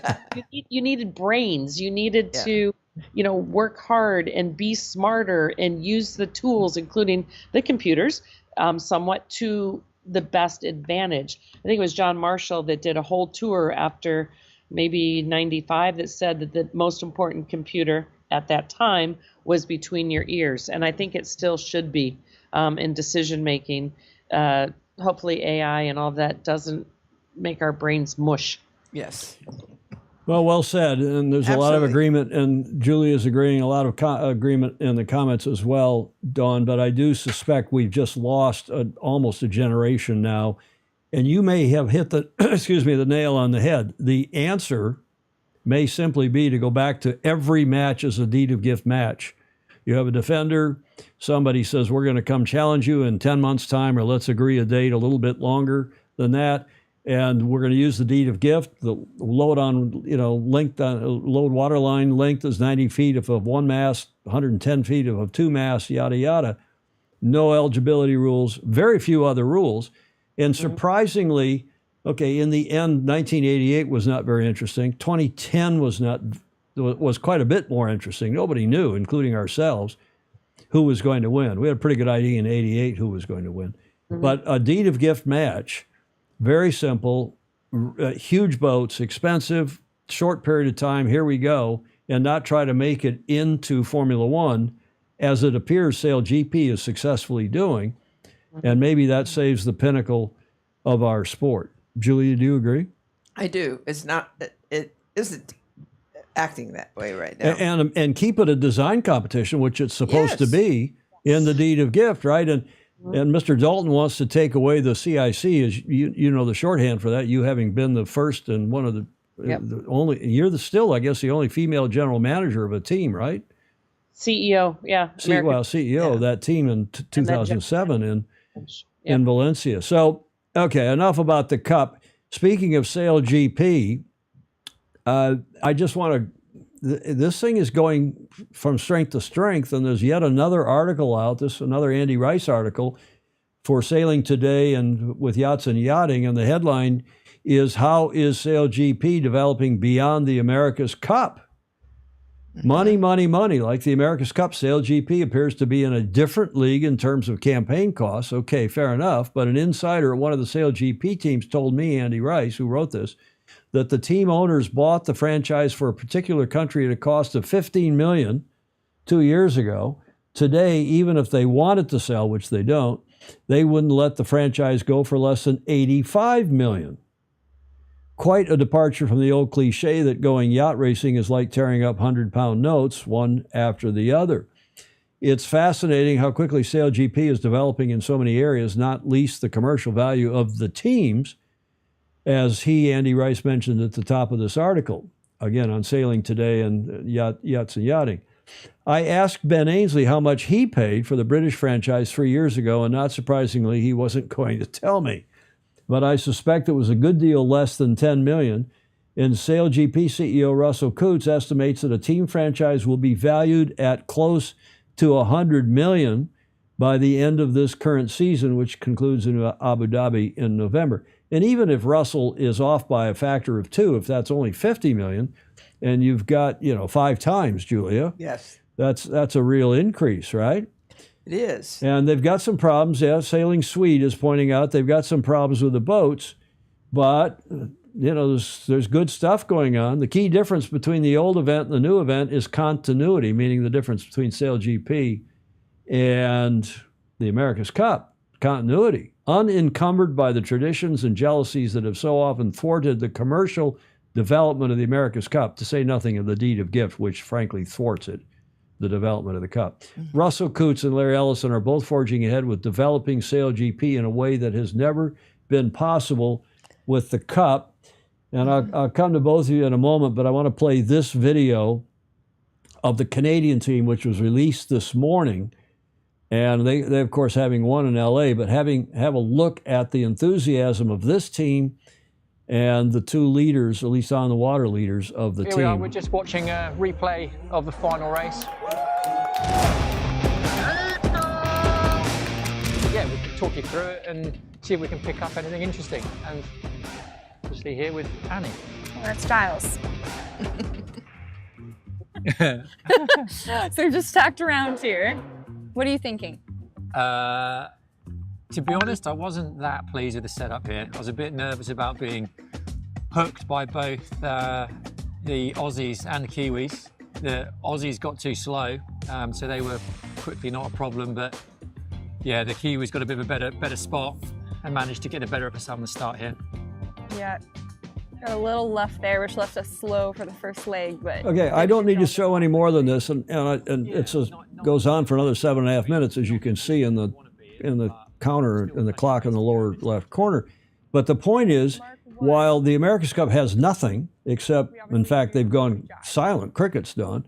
SailGP keeps turning videos out like this week after week after week, and by the teams as well as SailGP corporate or central.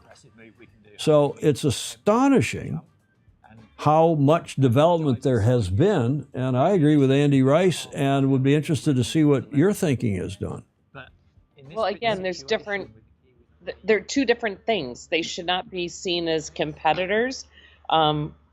There's room for all of this in our attention span. They're two different things. Exactly. The question is there room in the bank accounts or the pocketbooks? And again, if you're going to be commercial, as you said, the deed of gift puts limitations on it that makes it very difficult to be commercial. I believe that the French America's Cup, which is now kind of came from SailGP and then went into the America's Cup, and then they're going to be here actually at Oak Cliff before the New York event, and they were 100% commercially funded in Barcelona. So it's a big stretch. It could be part of a package. The thing that I really like about the SailGP is that you can see, like, Annie Hager is an American, right? She sailed with Brianna Provenza, and now she's sailing for Canada. They don't make a big deal about the country, the tradition. They make a big deal of the fact that they're going sailing in fast boats. You don't necessarily have to call it the pinnacle of sailing. You can call it the most exciting part of sailing. And it's also, we know, part of it's made for Hollywood. If there's no wind, they're still going to be out there doing stuff. I remember early on with the America's Cup when it was in catamarans being down in New York City, and that was for the America's Cup. They're just towing the boats back and forth, and the crowd goes wild. They have no idea what they're looking at. And to the point that I was at the bar, and there's some guys from Bermuda, and they're like, yeah, when you bring the America's Cup to Bermuda, we're going to kick your ass, our Bermudian team. I was like, that would be fun. Fun, entertaining with sailing and strategy and espionage and things that books and movies are made of. Good point. Okay, let's move to one more, because we got to let you go. I said an hour, and it's almost been an hour and a half. If you're just joining us, it's an hour and 27 minutes into today's show. We've got Dawn Riley with us, one of our longtime friends, favorite people, been on the show a number of times, executive director, of course, at Oak Cliff Sailing in Oyster Bay, New York, which is on the north shore, the north side of Long Island. Long Island. Long Island. In one of the fanciest parts of this country, actually. And Dennis, in that podcast, by the way, had a lot of nice things to say about Oyster Bay and Center Island and so on. You're in a nice spot. Let's talk, Dawn, about the Olympic venue, shall we? Because it's still not clear. I think it's clear. I think it's going to be in Long Beach. I certainly hope it's going to be in Long Beach. But the Crutonic LA politicians, we've been telling you, are trying to take it from Long Beach. There is the Veterans Memorial Pier, the Belmont Pier in Long Beach, where Congressional Cup is taking place this week, right off the end of that pier. Nice spectator area, and the Olympics would be there as well. But Long Beach is correct, and the politicians trying to take it to San Pedro, which is in the port of L.A., and it's heavily industrialized. There's a big prison there. It's not a very attractive place. And we urge you all to ping the World Sailing CEO, David.Graham, at sailing.org, and tell him that you think San Pedro, as the Angelinos call it, is Crutonic. And also, while you're at it, you can ping the LA Yacht Club. That's LA Yacht Club, Commodore Marjorie Irvin. LA Yacht Club is situated in San Pedro and is in that area. It's a nice club. That's small. Yeah, it is small, but they're active, and they've provided a race committee for the Olympics in '84, and they're co-host of the Transpac race. A good club. But the point is, contact this Commodore, Marjorie Irvin, I don't know her, and tell her what you think. And if you disagree with me, tell her you think it ought to be in San Pedro. That's okay, but I want to ask Dawn what you think of San Pedro versus Long Beach. Well, I was out there about 2 years ago and did a site visit, and if I had not had Oak Cliff, I would have moved to San Pedro immediately and started a facility and a training platform for the Olympics and for the U.S. sailing team. As a matter of fact, I tried to, but U.S. sailing was in such disarray, it wasn't really a thing. If I had done that, I would have had that as the base, and then I would have sailed, because it's not that far to go down closer to Long Beach. And the problem is that ships sailed. So now I think you're at the position where the sailing should be off the pier, where everybody knows where it is. It's not that far to get from San Pedro by water to Long Beach, to Seal Beach, and all of that. The problem, the challenges for the visiting teams is, where is the land base? So again, if you'd had a longer runway, I think it makes so much sense. The housing, the potential for developments. Put it this way: if I won the America's Cup and I had to choose somewhere in Southern California, I'd go right there, right to San Pedro. It's underdeveloped, it's undercapitalized. There's so much potential. There's motivation. It's a little bit gritty, but it can be not gentrified, but made true. The problem is we've only got how many months? Exactly. You got to go sailboat racing. You got to go sailboat racing at a venue which has worked so well, both in 1932 and then again in 1984. Yep. 32, right? Yep. Yep. Yep. Okay, Julie was probably there in 1932. No, she wasn't even born yet. Barely. John Emmett's asking, is there money to get it right? That's way beyond our capabilities here, John. All I know is that Long Beach is where everybody wants to do it, and Dawn is exactly right. Had there been an 8 or a 12-year runway and you wanted to develop a big Olympic center, and which would have a legacy, which would be useful for something beyond the Olympics 2028. So let me just talk a little bit more about San Pedro in terms of the big picture. So when I was there, they have this old port that was contaminated, and there was people that were disadvantaged, and this is like payback, retribution. No, what's the other one? They're making good. So in town, there's this main street that's getting to be cute. It has so much potential, and then there's some oil tanks. And there's a bridge that goes over to a new, I think it's called Williamstown, a new basin that has a park that was built with community involvement. And there is no graffiti. There is no issue with maintenance, because everybody's so proud of this park. And right there's a marine center for the paddleboarding, for the opties, for the boats that you paddle like they're bicycles, for all of that. And then out around the corner is where you would go to San Pedro and to this potential development spot. And so it would be a lasting, in an ideal world, my utopia, it would be a lasting connection between the local community, a very diverse community, new opportunities right in their backyard, and that then in your hope that somebody there would go to the Olympics or do something great. So it's a wonderful thing that the port is doing. Just for this one little regatta, the Olympics, it's going to be very difficult to make it work. Well, and they do have plenty of dough, and they've spent some dough on Sail GP. They've spent some on hosting Sail GP. The port, that is. They've spent some money on the collegiate. There's a Southern California collegiate. I've spoken at it a couple times. Collegiate big boat series. They bring the cat. What are they? 37s, Catalina 37s, up to LA Yacht Club, and they run an event there for the collegiate kind of big boat something series. So in any event, the bid was won by LA. It's everybody, including World Sailing and U.S. Sailing, have long since said, please just do it in Long Beach. The LAOC, or LA 28 as it's now called, everybody wants to do it in Long Beach. And as Dawn says, if we had tens of millions of dollars and a dozen years to build a bespoke facility, and you might even then have built it someplace else, not in San Pedro. I mean, they've got some property there out there by LA Yacht Club, in fact. So Clark Chapin is saying, well said, Dawn. Go ahead, Dawn, wrap it up for us. No, I was going to say, it is pretty cool. I have vision for that, but I have vision for a lot of other things. So the most important thing for me is that for my sales pitch, Tom, is that people go to racingcalendar.org, and when the pop-up comes up, fill in your information, because together we can continue to connect, not compete, but collaborate and make the worldwide sport better. And just in America, like I said, there's 4.1 million people that went sailing, and there's only a couple 100,000 that go racing and are members of organized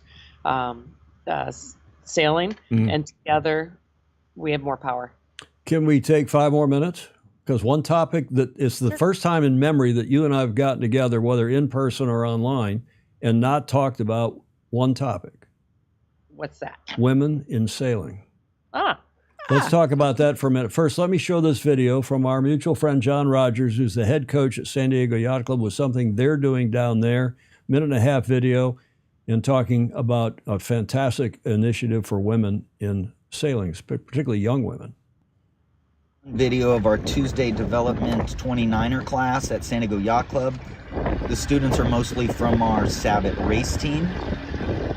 The class is led by Giselle Nienhuis, a 2-time Olympian and also the only female winner of Governor's Cup. But the other coaches are JJ Fetter, also a former Olympian.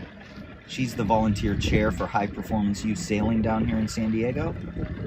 The other coaches are Kevin Cason, who got second at Youth Champs last year. He got 20th at the Open Worlds at age 15 in Denmark last summer. He won the Open Orange Bowl this year with all firsts.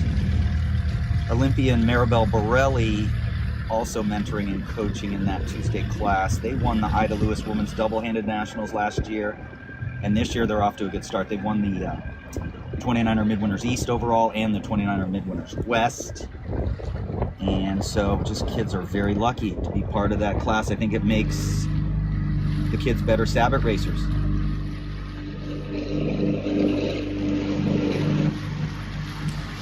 Dawn, you'll know most of those names, Yep. including especially the Olympians like JJ and others. But what a great initiative that they've got going at San Diego Yacht Club right there in the basin inside Sheller Island, right off the club's E-dock there. In what are those 29ers?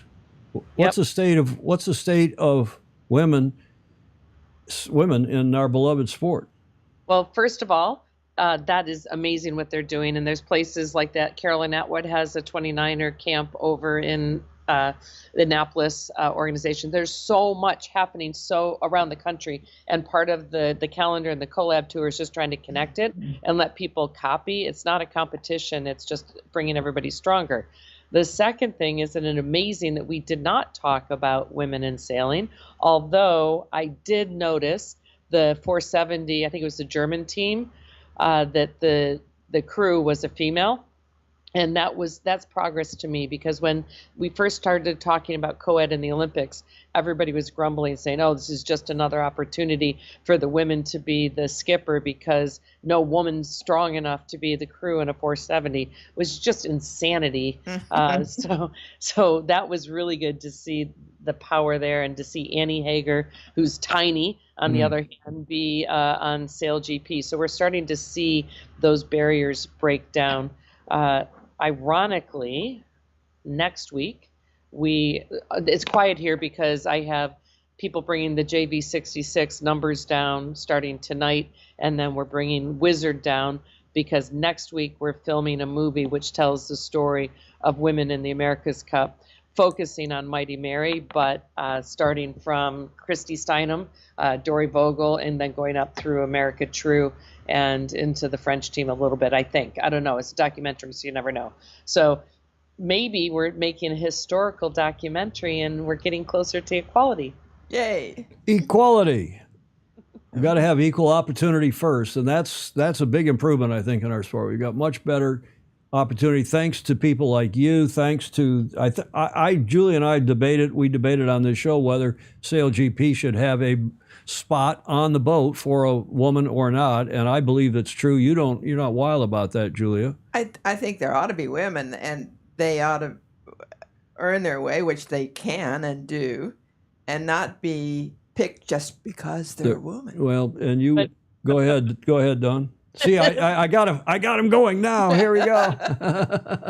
They're not picked just because they're women. They were not picked because they were women. That's There's a correct. big difference there. Yeah. And the problem is, and this is again the collab tour. I've got so much to share. If you don't have women in decision making, you're never going to have women in power, because you tend to naturally be comfortable around people that look and are like you. So I've seen it. We'll put it right back on the old white guys. I've seen the old white guys see a young kid from Oak Cliff who's just screwing up. And instead of seeing that, they go, oh, I was like him. I remember. And they're thinking, when I didn't have wrinkles, when I had a six-pack, when I wore a polo shirt, and they're identifying with him. And I'm looking at them going, are you crazy? It needs to be smacked upside the head. So it's the same thing. And I think that there should be more women on the boats. I would challenge to have more. Now, there's not a lot on SailGP in terms of the crew, but we all know statistically, if you have 3 of anybody, then you have critical mass. So having 1 is a little bit more difficult, but I think you see with Anna Weiss, super freaking strong and great and tough, and made the decision to go there when she had other options to do things like, I believe, the America's Cup. So we need to do that. And that goes right back to the America's Cup. The reason why I call it the Women and Children's Cup is because the American Magic had the youth sailing with them on the big boat because they were men and they were potential future crew members. And nowhere in their imagination did they think that women ever would be future crew members. So great sailors just got eased out of the women's team, and smart women sailors made the decision not even to bother, like Anna. And then you have some greats like Sarah Stone that is, I mean, she's a graduate of ours, but she's amazing. She can do foredeck, and now she's doing navigating for the TP52. So it's a web that we still have to continue to give people the ladders up. A web. What webs we weave on Sailing Illustrated, you two ladies. Yes. Dawn, fantastic to have you on. Thank you very much indeed. If Larry Kennedy is standing, I don't think he's there with you in Oyster Bay, but I just want to thank him again for sending me the Bimbo shirt. There, I can show it. Yes. My Oak Cliff Sailing Bimbo shirt, the Brotherhood, although I think they've renamed Brotherhood to be politically correct. It's no longer the Brotherhood of International Mark Boat Operators. It's the what? What is it, Patrice? I don't know. They just make shit up. What a breath of fresh air. Fellow Michigander Dawn Riley. Lovely. From Oyster Bay. Thank you very much, Dawn, for joining us. You've done a great job. Thank you. See you soon, I hope. Ciao. Bye. For now. Julie, that was a treat as usual. Absolutely. She's a special one. She is. Notwithstanding that she is from Michigan. You're prejudiced. Well, I am. I like people from Michigan. Yes. And seriously, may I make a serious point about people from Michigan? Because Bill Martin, who is another one who is a problem solver and is a person who manages to get other people together and around the table, he was president of U.S. Sailing. He was, for a short period of time when they had a crisis at the U.S. Olympic Committee, they made Bill, as the representative from our sport, made him the president of USOC. I think it was the USOPC by then, maybe. And then they had a big problem at the University of Michigan in Ann Arbor. He's from my hometown. We're both from Ann Arbor. And the University of Michigan they had to fire the athletic director. And they looked around. Bill was a community, a pillar of the community. And they said, Bill, would you come in and help sort this out? And he then became interim athletic director. And he did such a good job in so short a period of time that the coaches all said, well, don't hire somebody else. See if Bill will do it. And he did it for $1 a year for some years. And then he built the thing up and rebuilt the whole University of Michigan athletic program and yada, yada, yada. And I think there is something to be said for people like Buddy Melgus, like Dawn, people from the heart of America, from the middle part of the country, who managed to get along pretty well with both people on the East Coast and the Northeast, the old establishment, and also out here in California. Yeah. And the people on the Gulf Coast too, which is another culture Yes. indeed. Mhm. And I think that's one of the reasons why Dawn is such a not only good sailor, but a seriously good leader Yes. in and of our sport. And she understands organization. And she does indeed. Band. Toso is saying it's no longer the Brotherhood of Mark Boat Operators, it's the Band of Mark Boat Operators. And how do you spell that? B-A-N-D or That's what- B-A-double-N? he's spelling, yeah, B-A-N-N-E-D. Yeah. No, he's spelling it B-A-N-D, like the boys in the band. Right. Alan Long is saying, Dawn, thank you for the insight. Don Lunabos, good show. I love Michigan, yada, yada, yada. Lots of nice comments. Bill Allen. Hello, Bill. Speaking of Olympic medalists from Minnesota, from the heart of America, and a hockey player. Can't be all bad. Oh, great guy. Okay, Clay Embley says, I'm not sure Buddy ever had an enemy, and he had great common sense. Well, that's true, too. Deborah McIrvin, I guess it's Andrew, said, great show. We have a Michigan girl on Team Larry as well. Okay, I'm not quite sure what Team Larry is, I was going to say, Julia. what's Any Team idea Larry? what Team Larry is? Maybe Andrew or Deborah will put that in the comments. Okay, we got some things to cover here in the last 15 minutes, including John Emmett's Coaching Corner. We haven't heard from John, have we? So let's get his audio up. The Coaching Corner with our Super Fozy John Emmett has a brief and positive report, and in the color purple. Hi, Tom, Julia, and all the Fozy. Welcome to Sailing Illustrated's John Emmett Coaching Corner. Hi to anyone who's not seen the show before. It's going to be a slightly shorter Coaching Corner today because what you can't see behind the camera is I've managed to block in a tender here at Castle Cove, which they quite need to launch. I got down here early basically because there's not very much wind and it's a good time to do boat work. We're waiting for the thermal enhancement to bring in that southwesterly, and it made me think that sailing really is a sport that can reward patience, because sometimes you have to wait because there's too much wind, sometimes there's too little wind, or sometimes the wind is just taking a long time to settle in the expected direction so that you can get a fair race out. And that's one of the things that's very close to my heart, ensuring that we always have a fair race, so the people standing on top of the podium are the people who most deserve to be there.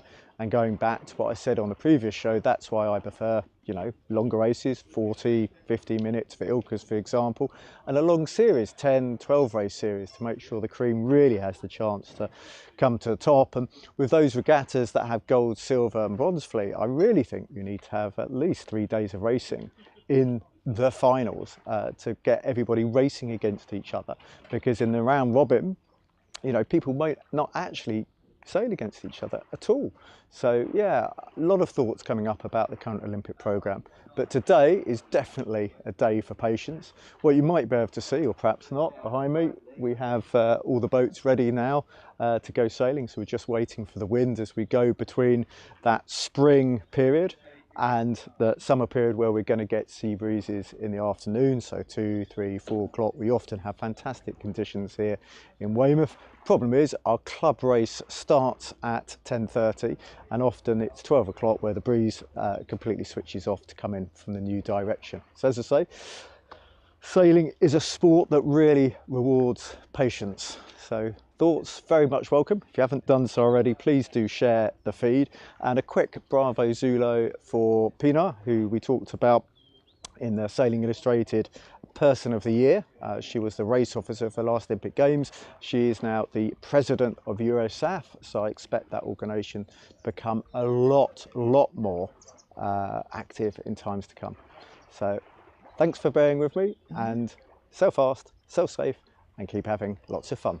Bye for now. Thank you, John Emmett. And some of you said he's looking royal today in his royal purple. Yes. And I thought maybe he was being invited to the conclave in Rome in the Vatican to help elect. He's got his papal colors on, maybe. Although I guess that's more red than purple. I was going to say, I think it looks pretty red. But nonetheless. Now, speaking of what John said right there, he mentioned at the end, Eurosaf is the European Sailing Federation. It's the European nations get together and basically decide how to vote and outvote normally the rest of the world is the way that works. Well, that they're allowed to do that. And that's okay.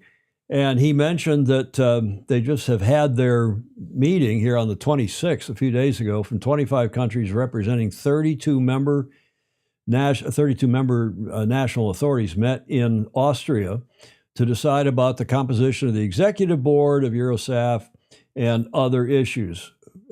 Pinar Koskuner Genk from Turkey, whom we talked about, as John said, on the show a number of times, and she was a nominee for Person of the Year, having chaired. She was the principal race officer. She chaired the overall race committee and was the principal race officer in Marseille, and got a fair bit of recognition for that. Indeed. And she has now been elected the first female president of this Continental Sailing Association, Eurosaf. And there's some other names here. I won't go through these other names as VPs. And the executive board, amongst all the most important thanks go to all the members who give their time and expertise. These are all volunteers. Anything is possible when the members unite, work together, and they help coordinate calendars and events on the continent and so on. And you can see there in that picture is Quan Hai Lee, who is right there. Yeah. The only Asian face in the crowd, so he's not hard to pick out. And there is Pinar Koskuner Genk right there with the orange sash. I just think she's colorful like you, Julie. I don't think that's a presidential sash. Why not? And you know who this is back up there? No. That is Giles Scott's brother, Nick. I have no idea. Who represents the RYA. I think he's the racing director at the Royal Yachting Association, and obviously the tallest guy in that crowd, and a lot of other luminaries from the various other European federations. So, John, thank you for that, and thank you for your report. John Emmett's Coaching Corner, John Emmett's Sailing. Get to the front of the fleet.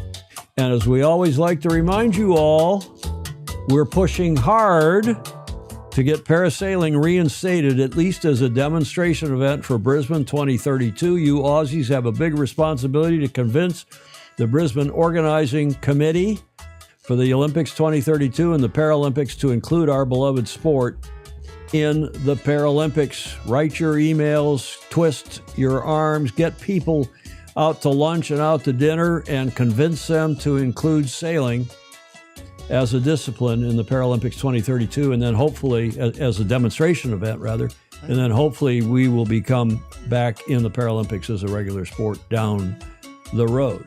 Thank you, John Emmett. Julia? Honor sailing as one of the first sports in the Olympics. In the main Olympics, yeah, we were. We were right in there from the get-go, although in the very first Olympics, there was no wind, so they didn't sail. The second Olympics, I think it was the second Olympics, there was an event. And then the third Olympics, which I think were in St. Louis. I may have gotten this order wrong, but remember the Olympics then were in St. Louis. Meet me in St. Louis, meet me at the fair. They had a World's Fair, and they were promoting that part of the world. Yeah. And there were none of those lakes, those reservoirs in southern Illinois, like Lake Carlisle, and there was one or two others there in Carbondale and so on, where you could have easily held the Olympics, but they didn't have those reservoirs yet, so there's no water. You're not going to sail the Olympics on the Mississippi River, right? No. So there was, but sailing's been in the Olympics. Otherwise, we'd like to consider ourselves a core sport, one of the handful, the 8, 10, 12 sports that have always been and always will be in the Olympics. But we know that the Olympics now has changed to wanting to be a television show and a revenue event. And sailing doesn't necessarily drive that kind of television interest, viewership, and revenue that other sports do. Julia, it's been a delight to have Dawn on. I just want to give an update to what's going on down in Long Beach at the granddaddy of them all. We had the Ficker Cup over the weekend. And it's Nicole Brio. Nicole Brio from our club here in San Francisco was one of the 2 top teams. She, in fact, and Maxime Mesnil, who won from France, they were the first and second. This is just a list of skippers, not necessarily how they finished. But they did end up first and second. The winner was Maxime Mesnil from France. He won the Ficker Cup, and the field is now complete for the 60th Congressional Cup. There he is with his team, including, I'm going to wreck my pronunciation of these names, Eric Monine, who we know, Ute, Monine Wagner, Jean-Claude Monine, Simone Brugger, Renaud Mathieu, and Falxa Julien. I wonder if that's Julien Falxa. But nonetheless, thank you, Bronny Daniels, for that photo and for the other photos from the Ficker Cup, which was last Friday, Saturday, Sunday. But as we said in the show notes at the top of the show almost 2 hours ago, Maxime won the Ficker Cup, but it is Nicole Briot and Peter Wickwire from Canada who have advanced to the main field of the prestigious International Sailing Regatta, the Congressional Cup, hosted by Long Beach starting today. So why, will you ask, is Maxime Mesnil not sailing, even though he won the Ficker Cup? Yep. It's because he promised to crew for one of the guys that crewed for him, for Eric Monine, in the Congressional Cup. And Eric crewed for him in this. Oh, yeah. And they won it, and now he's going to go, even though he qualified by winning Ficker, he's now going to go sail with Eric Monine in the Congressional Cup as a crew. And I think those two are going. That team is going to be hot. Yeah. They're all practiced up, and they probably got a good skipper and a good tactician in those two. I don't know who's doing what on the boat. But that Nicole was second, so she advances through. And that's great news. She's and then great. I'm a great fan of hers. I know you are. And not just because she's a woman. And not just because she's a woman, because she gets things done. She does indeed. Well said.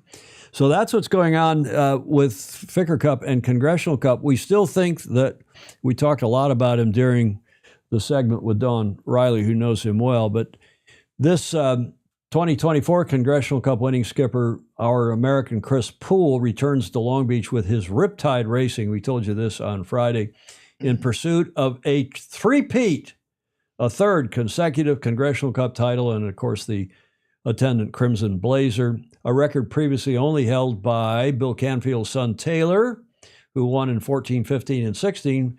And Taylor, of course, also won it 2 other times in 2018 and 2021. And he wasn't even knighted. Well, he's sailing royalty in this country, and he's trying to get his Sail GP team up and running and going fast. Yeah. However, Poole faces stiff competition from veterans of the famous Long Beach event, including 2009 winner Yanni Berenson from Sweden, and there is Switzerland's Eric Monine. There he is. And he finished third last year, Eric did. And I think with the addition now of this guy helping him, who's just won the Ficker Cup, they're going to be tough. Current youth match racing world champion Cole Tapper, and a super Fozy by now on this show. We've had him on the show a number of times. Winner of the Gov Cup and the World Youth Match Racing Championship, and his Cruising Yacht Club of Australia team from Sydney also returned to Long Beach, determined to improve their 8th place finish from last year. And LBYC will be represented again by Dave Hood, DH3 Racing, who is a gentleman, a little older, but still does quite amazingly well, has some health challenges, and we wish him the best in this event as well. There, Commodores and ladies and gentlemen, is the final list of 10, including Peter Wickwire, whose team is called Storm Match Racing. They are from Canada, and they will be competing as team number 10, along with the rest of that esteemed list led by Chris Poole. I love that event. It's always lively and close. And well, usually. Remember the year not too long ago when somebody went undefeated? Yes. Scott Poole, right? Yes. Was it not he who went undefeated in every race? Every race. And it's only happened once before. Yeah. You know who went undefeated in every race once before? And it was back in the dark ages when there was only one round of racing. It used to just have round-robin racing. There were 8 teams, maybe 10 teams, and you raced each of the other 9 teams once. And Bill Ficker, back in the day, he was on the jury when I started on the jury in the late 70s, so it must have been in the 70s, that he won every race. Ficker was quicker, not only in the America's Cup 1970, but he was quicker in the Congressional Cup, won every race. That's in the round-robin days. Incredible. And I think, Scott Poole was the other one, right?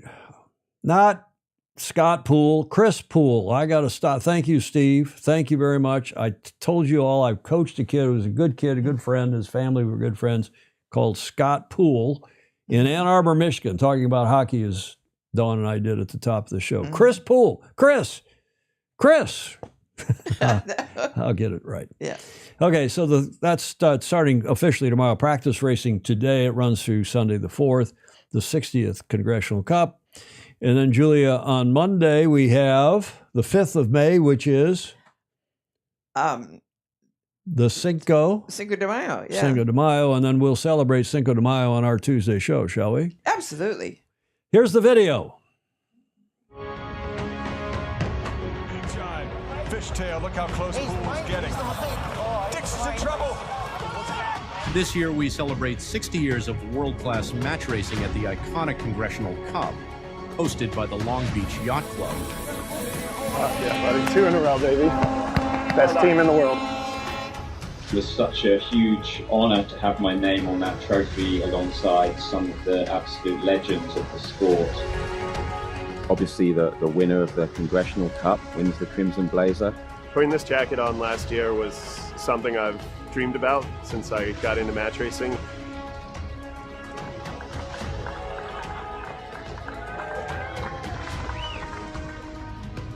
The 60th Congressional Cup starts tomorrow, and there's their sponsors. And I am going to repeat it's part of the World Match Racing Tour. James Pleasance, no doubt, is there already. And we'll check in with James later this week to see if we can get some insight from him as the executive director of the World Match Racing Tour and a regular on this show. Bravo Zulu to all the Con Cup sponsors who make this happen year after year after year. And Julia, in such grand style. Absolutely. With 300 volunteers, and they got a good television production company coming in from the UK to do live television. It'll be good. The Ficker Cup TV was not so good. Yeah. But the television coverage live on at least Saturday and Sunday, maybe Friday too. I can't remember, but it'll be just fine. And I think that video we just showed you is their intro and outro video sent to me this morning by Commodore Lisa Meyer, the esteemed Commodore of Long Beach Yacht Club. Oh, good. Appreciate Lisa sending that through. Julia, what happened on this day in history? The 29th of April, the year after the America's Cup started, after AC0 in 1852. Here's your first clue. Any idea? No. Does this help? Peter Mark Roget. He must have edited the book of. Keep going. Come on. of the Dinosaurus. Yeah. The Thesaurus. Thesaurus. Do you know what thesaurus means in Latin or Greek? I can't remember which, but it's from Latin. It may have been Greek and then Latin, but in any event, you know what that word means? Thesaurus. Well, and you're right. This is Roget's Thesaurus was published. Yeah. It means treasure, treasury, or treasure. So it's a treasure of synonyms. Yes. Thesaurus. Deborah McIrvin's got. We're going to give Deborah all your credit, Andrew. Maybe it is Deborah. Hawken. They all got it, and that is, of course, He's a doctor. He was a doctor. He lived for quite a long time, and he was a doctor and then retired at age 40 as a doctor and printed this. This is one of the first editions of that book, Roget's Thesaurus of English Words and Phrases, published not in 1952. Julia, what's happened to our graphics department? Published in 1852. Yes. Roget retired from medicine, not at 40, but in 1840, and began. He was born in, I think, in 1779, wasn't he? And began working on his famous Thesaurus. The first edition was published in 1852. This work classified and organized related words by their meanings and became a widely used reference tool. Roget's Thesaurus, published on this date in history, first time in 1852. At least the first edition was on the 29th of April, 1852. And Julia, for extra credit, Mhm. what was the first thesaurus ever published? In what language? Let's see if any of the Fozy know this. These are important things to know. They are. You come on Sailing Illustrated. Today, it's not only we talked about grammar at the top of the show, Yes. and synonyms here at the end of the show. The first language, see if anybody knows. Was it a synonym for the word thesaurus? Well done, Rick Panero. Mm-hmm. Nobody knows. Gordon Smith got it first. Pretentious? No, we're not pretentious here. We're anything but. Julia, she went to Stanford. She's more pretentious than I. Not French. No, French was not the first thesaurus. And not Latin either. Not Latin or Greek that we know of. Nope. According to my sources, at least, and tell me if I'm wrong, the first thesaurus was in Sanskrit. Oh, that makes a lot of sense. Sanskrit, not Latin. People are guessing. They're not researching this. Dawn Riley was a terrific guest. She was. And I think she's spot on about the America's Cup. This is our AC38 Cup date, which, yeah, John Emmett, we're going to talk about the Cup because I'm going to carry on. I can tell you there was a meeting a week ago today in New York of what I call the Big Three, and I had this confirmed that Ben Ainsley was there, and our friend Ernesto Bertarelli was there. Bertarelli. And Doug DeVos. They're representing the Big Three, and they had a bit of a meeting in New York City on Tuesday and Wednesday. I'm not at liberty to say any more than that, except they did meet. Several of you, Fozy, know that they met because I heard from a couple of you asking, hey, is it true that they met? And yes, indeed, they did. I hope they're not going to 60 Center Street, which is the local New York Supreme Court, where such matters are adjudicated. That is, the deed of gift is adjudicated. And I think no one wants to go to court. I think they're all looking for a solution to the putrid protocol put forth. There's 3 Ps. Yes. Huh? Yes. Alliteration. Isn't that what you call that, Julia? Yes, it is.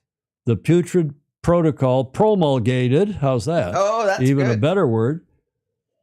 Peter Taylor was at that court today. I spent way too many hours in that court, having won ultimately. We didn't win at that court the first time. We won on appeal. But that court is the New York State Supreme Court in the local jurisdiction in Manhattan, not 60 Center Street. And nobody wants to go to court, but there is that possibility. I will, in due course, tell you what I think I'll tell you right now what I think is the most likely possibility. Okay. I think most likely possibility is that Mr. Dalton will continue on his merry way acting as the trustee, even though he is not the trustee. It is the Royal New Zealand Yacht Squadron who's shirked their trustee duties, and have given it away to the team and in the person of Mr. Dalton. I think he will choose the French as his challenge of record because I think Sir Ben Ainsley and the Royal Yacht Squadron are going to drop out for lack of funds. And Mr. Dalton will pick the French as his challenge of record, which is also not permitted under the deed of gift. They will enact some kind of a Crutonic CIC rule, constructed in country rule, which means they'll get rid of it, which is another deed of gift violation. You can't get rid of the CIC rule. They'll build the boats in France. They will run the event in France with the French challenge of record, and the only other team may be the Italians. That's what I think is the most likely outcome. I don't think it's going to go to court. I hope it doesn't go to court, but I think this protocol is so awful. And the only other thing I hold out hope for, and it's not likely to happen, but that the Royal New Zealand Yacht Squadron finally comes to the party, finally realizes what a hash they have made of this. They are the worst trustee in the history of the Cup, having totally abrogated their authority and responsibility to a team and to a person who is now running the Cup for his own purposes. And I'm not going to say more than that. They are the worst trustee in Cup history. I hold out some very slim hope that they will come to their senses and regain control and run this in Auckland properly and put it off to 2029, have a good class rule that allows other countries to come participate, or there's a one-on-one challenger of record and a deed of gift match. That's okay. But as Ed Worley says, Mr. Dalton will do anything he wants until someone stops him, and the only thing that can stop him is the defender, and they need to exercise their trust responsibilities now and stop this charade, as some of you would say. It's madness. Okay, Dawn Riley, we gets us to the last leg. We love this segment, Julia. The last leg in our show, and last leg to Gloucester. And this is a video from the Caribbean.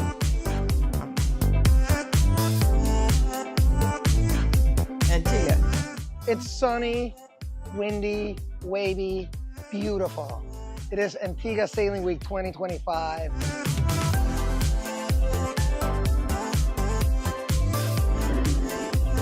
Five days of great offshore racing out of the south coast of Antigua. People from 17 countries have come to race at the 56th annual Antigua Sailing Week. We're thrilled about the fact that we have beautiful CSA 1 racing class with 3 Volvos, custom 7D and 265s, great class splits between CSA 2, 3, and 4, lots of club class boats, lots of charter boats, great racing, great week, and a great place. You can pretty much turn up here with anything and still have a good time and still enjoy your sailing. When Pyewacket passed us today just before the start, going at double the speed we were going at, it was such a cool feeling to know we're on the same course as them. They might be starting ahead of us, but it doesn't matter. It's brilliant to see that kind of boat here. Got 2 Volvo 65s we're racing against, and they're pretty quick and well sailed, and we'll see what happens. I'm looking forward to just, fun racing, back and forth, competitive racing. Everybody wants to do Antigua Sailing Week. Antigua is a lovely place to be, and friendly people, and good sailing water. The great thing about Antigua Sailing Week is that shoreside action matches the quality of the waterside action. We are hosted at the Antigua Yacht Club, which has beautiful facilities, great concerts, daily prize giving, and the vibe on shore is just super cool. Antigua Sailing Week 2025. Lots of nice sponsors, a fabulous event. The Yes. rum looked good, Julia, I actually was there twice. for that race week. Oh, nice.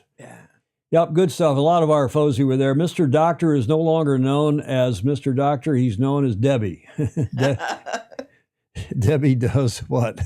I won't say that, Julia. No. I got a finger whack. No. I got another video to wrap this, just a very short one that Alistair Murray sent, and he's proud that Ron Stan has once again signed up for another 4-year stint, or maybe more, as supporters of the Australian Olympic sailing team, or their national sailing team competing to be their Olympic team. And he sent this video along. Ron Stan is not sponsoring this show, but I love what they do for our beloved sport. My favourite Ron Stan item is definitely the 30mm high-low block. I love the tiller extensions. The new Vang kit.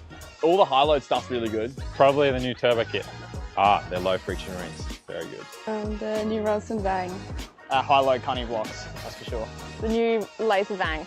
I like the third buckle. Main feet block, for sure. The new Ronson Turbo Vang. Cleats blocks, we have like 6 on the boat. Favourite Ron Stan item is definitely the trapeze hook. What a fabulous sport, Julia. Yes. We're so lucky to have sponsors like Rolex and Ron Stan, and we like to celebrate them here on this show, as we also like to celebrate this man. We don't know who he is, the most interesting man in the world, who wraps the show up for us under Whiskey Tango Foxtrot. Now, Julia, get your finger ready. We got a few, well, shall we say, dodgy ones today. Bobby Steele's down in beautiful Newport Beach, home of the Gov Cup. And several of you sent this to me, but you got the break dancer from the Marseille Olympics and the recent group of astronauts. That came from Denise Peterson. And then, Julia, get your finger ready, because somebody sent me a representation of that ship. What is it called? Blue. What was the name of their ship? the Blue Origin ship, the spaceship. Oh, yeah. That looked rather phallic. Looked like our water tower in Ypsilanti, Michigan. Here, look at this, Julia. Oh. Finger wag or not? Not so wonderful. Astronauts. Clayton Embley is saying. We're going to get to Clayton Embley in a minute. This came through, Julia. Mm-hmm. Everybody's making fun of me. These, of course, are not banjos, but accordions. Limit 2 per family. And that from Greg Phillips in Australia. This cartoon came along. This is Ryman being clean again. I know it's just so out of character for him. Ted Ryman in the Republic of South Africa says, these posts were removed because someone took offense. That's wonderful. That is not a single, but a double, Yes. right, pun. Mhm. Isn't that good? Yes. Ted Ryman said that from RSA. Yeah, Peter Taylor is adding to. So I would have expected you to keep it up. No. Now, did you know, Julia, that there are no canaries on the Canary Islands? I did hear that once. And did you know, what about the Virgin Islands? Absolutely. Same thing, not one canary there either. That's from Bannero. Okay. Rick sent that one in. That one's good, isn't it? It is good. Okay, now how about this one, Julia? Irony is getting pregnant on a pull-out couch. Huh? Finger wag? Come on, Julie. Yes. Give us the finger wag. That's to Clayton Embley. Clayton. He sent that in. And I couldn't help but use it. Now, I got a question for Clayton because I found this on the internet. In fact, in the New York Post, apparently there's been a huge flood at the Buffalo Trace Distillery, which, Julia, as you know, Oh, yes. is the booze is from whence? Yes. Clayton sends the Buffalo Trace. I'll put it over here on camera one to Yeah. give him a closer look because we haven't poured any for you. You want some, Julia? Oh, I better do it ceremoniously. If their distillery is underwater, Just we may not get any more, Julia. oh, it's in barrels. Well, one can only hope. This is that bourbon cream. That's pretty good stuff. It is good stuff. Courtesy of Clayton Embley. As Here's to Clayton Emily. Yeah, and okay, I just changed the picture. I'll go back. You can raise a toast to him in his distillery, which is underwater. Very Catholic, Clayton. And then finally, Julia, not finally, we got a couple more. There's this one. When she goes through your phone and all she sees are sailboat photos. Now that's clean. Isn't that nice? I thought that was pretty good. I think the best one of the show, right? You were expecting it to be dirtier, weren't you? I was. This one I may have used before, but I love it. Hey, sexy, looks like it's going to be up to you and me to repopulate the earth with unicorns, huh? By the way, I'm Greg. What's your name, sweetheart? Arnold.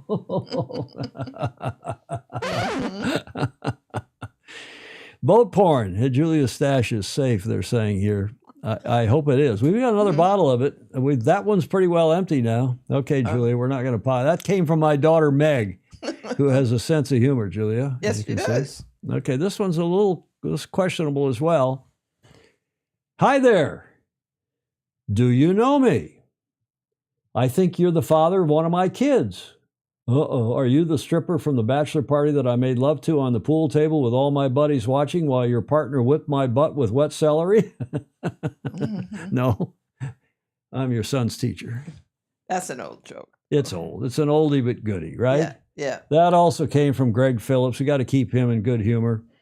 And then finally, since this is a sailing show, Julia, with a drinking habit or a drinking show with a sailing habit, we're never sure which. Mom, what's an alcoholic? See those two boats over there? An alcoholic would see four. But Mom, there's only one boat. And she says, okay. And that came from Greg Phillips, too. Okay, enough of all this. Well, you got lots of them this week. We That's did. Good. Yeah, that's good. We did. And I try to keep everybody happy because they do send them in. I don't use a lot of them because some of them are either too foul or too croutonic Yep. or both. They're kind of at both ends of the spectrum, which gets us to the finish line, Julia. And you like to say, You're missing a lot if you do not read all the comments. You'll see the show all over again, sort of. But also like, follow, and share. And all you have to do is press the button. Julia, we're an hour and 20 minutes into this show. Say it. Please. Press the button. Please like, follow, and share. Right. Right? Right. Well done, Julia. Thank you very much. And speaking of an hour and 20 into, we'll do this again on Friday. We appreciate all of you showing up as usual. And Julia, we also say, as you've been saying, comments are welcome even in replay. And we especially are appreciative of those of you who contribute via patreon.com/join/sailing illustrated. Without your support, we would be off the air because we wouldn't be able to afford this studio here at the Beach Street Yacht Club because my landlady drives such a hard bargain. You bet. And charges me, outrageous rent. I can't tell you how much, but we give her good service. We give her good service on the side, right, Julia? I think so. Thanks to everybody, too. Let us have audio, video, and images for today's show. Julia, final thoughts? I don't have any. None? No. Not even for all these people and organizations? Well, we appreciate all of you. And we do indeed. And it's nice to see sailing acknowledged on the front page of our very own newspaper, which has never thought about it before. That is true. Did I say 1 hour 20? 2 hours, 20 minutes. Yes, Blake Middleton, thank you very much. Thank you to all of you. Thanks especially Dawn Riley, who signed off, but she's still there. Thanks for at least in still. Thank you very much to all of you. We appreciate it, and we hope to see you on Friday when we do this again. Same time, same channels. In the meantime, sail fast, sail safe, and have fun. Ciao for now.